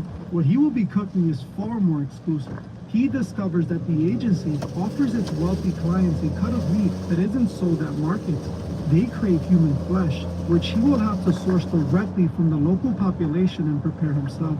After accompanying the agency to hunt for victims, they capture a local man who they terminate and bring back to be used as the main course. Once Ryan realizes the terrifying severity of the situation, he attempts a desperate escape, but he is stopped and given a final ultimatum. If he tries to run, he will immediately become the next ingredient. By the end of the movie, Ryan finds himself permanently trapped in the elite. On the surface, this is just another interesting but when you dig just a little deeper, you start to realize this movie is exposing a very real and highly twisted reality. It is a documented fact that some of the wealthiest people on the planet are also some of the most bizarre individuals imaginable. On their desperate quest to further detach themselves from the working class and prove their absolute superiority, they constantly participate in activities the general public finds deeply disturbing. They have a psychological obsession with crossing boundaries that regular people would never even consider touching. While we have no evidence that these real-world elite gatherings serve anything illegal on their menu, we do know that they have absolutely no problem pretending to. A specific world-famous performance artist is heavily known for hosting incredibly strange and over-the-top gatherings. She organizes highly exclusive private dinner parties for some of the most powerful elites in both business and entertainment. At one of these infamous art gala events, she surprised her guests with the dessert. It was a massive cake molded to look exactly like an ultra-realistic human body. Definitely. The cake was meticulously sliced and passed around to the room, with some of the wealthy guests even eating directly off the lifelike figure. Even knowing this was technically just a sweet dessert, the underlying concept remains deeply disturbing to witness. Those who attended this high society dinner party were essentially simulating the horrific act of eating another person. By molding the cake in such a highly detailed way, the organizers created a dark environment where the guests could casually pretend to commit the act. The entire visual aesthetic of this entire event was incredibly disturbing. There are verified photographs of massive celebrities just hanging out, eating this cake, and having a great time as if this entire situation was completely normal. This perfectly mirrors the exact environment we just witnessed in the movie What You Wish For. The elite are more than willing to pay ridiculous amounts of money to participate in an exclusive and bizarre experience meant to further separate them from everyday people. In the movie, they achieve this by literally consuming the locals. In the real world, they commission ultra-realistic human cakes and pretend to do the exact same thing just for the thrill of the performance. This bizarre obsession with twisted gatherings goes back much further than modern performance art. Decades ago, one of the most notoriously wealthy European banking dynasties hosted a private event that perfectly mirrors the atmosphere of these movies. In 1972, this family held an infamous Surrealist ball at their massive French estate. The invitation itself was written backwards. Guests were forced to hold the card up to a mirror just to read the location. When the most wealthy and famous individuals arrived, they found the entire exterior of the mansion glowing in bright red light. The building was specifically designed to look like it was literally on fire. Inside, see it? Such it. Choose Chrome. Your only browser with Google Lens. What? Google what? Something.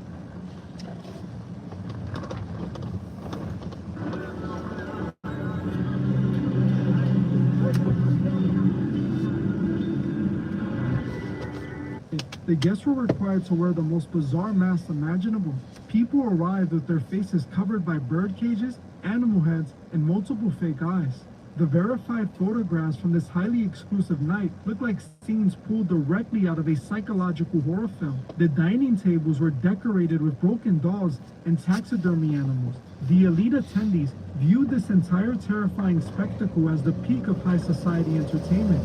Just like the secretive clients in What You Wish For, these individuals used their extreme wealth to create an isolated environment where the normal rules of society completely vanished. The wealthy characters in the film hide behind closed doors to consume an unthinkable menu. The most powerful financial dynasties in reality wear literal masks and surround themselves with deeply disturbing imagery under the guise of high art. Both scenarios expose a group of people desperate to prove they operate on a completely different level than the rest of humanity. What is interesting is that this isn't the only movie that pushes this message. In the movie Fresh, we see a very similar concept. Instead of a chef whipping up human for an elite dinner party, this movie follows a butcher who vowed to sell their meat to wealthy buyers. In Fresh, a man named Brendan goes around befriending women. After a few dates, he invites them on a vacation getaway. But when they meet up with him, they're never seen again. Brendan traps them in a highly secure, hidden facility. Little by little, he surgically removes pieces of them, which he then packages and mails out to his wealthy elite buyers. When you put Fresh and What You Wish For side by side, you immediately realize the system operating in the background is exactly the same. Brendan is running a highly organized, heavily funded subscription service exclusively for the 1%. His wealthy clients receive specialized newsletters describing the victims in detail. They treat human beings exactly like items in a high-end luxury catalog, paying a massive premium for specific traits. Both films expose the exact same terrifying infrastructure. The true villain is the invisible network of elite buyers funding the entire operation. These clients never actually get their hands dirty. They use their massive fortunes to pay someone else to do the dirty work. They simply sit back in their massive estates and wait for the final product to arrive, completely insulated from the consequences. Whether it is the secretive agency organizing a private dinner or Brendan mailing out exclusive packages, the cinematic message remains perfectly consistent. Hollywood is showing us a system where the highest levels of society view everyday people as nothing more than a resource to be consumed. At one point in the film, the main character, Noah, finally wakes up inside of Brendan's facility. She quickly realizes she is trapped in a holding cell. She eventually discovers she isn't the only one. She begins communicating through the walls with other women being held. They explain the reality of their situation. Brendan intentionally keeps his captives alive for as long as possible to ensure the product remains perfectly fresh for his buyers. Noah eventually gets a clear glimpse into how Brendan manages this entire system. She witnesses the branding packaging, the vacuum sealing, and the shipping labels.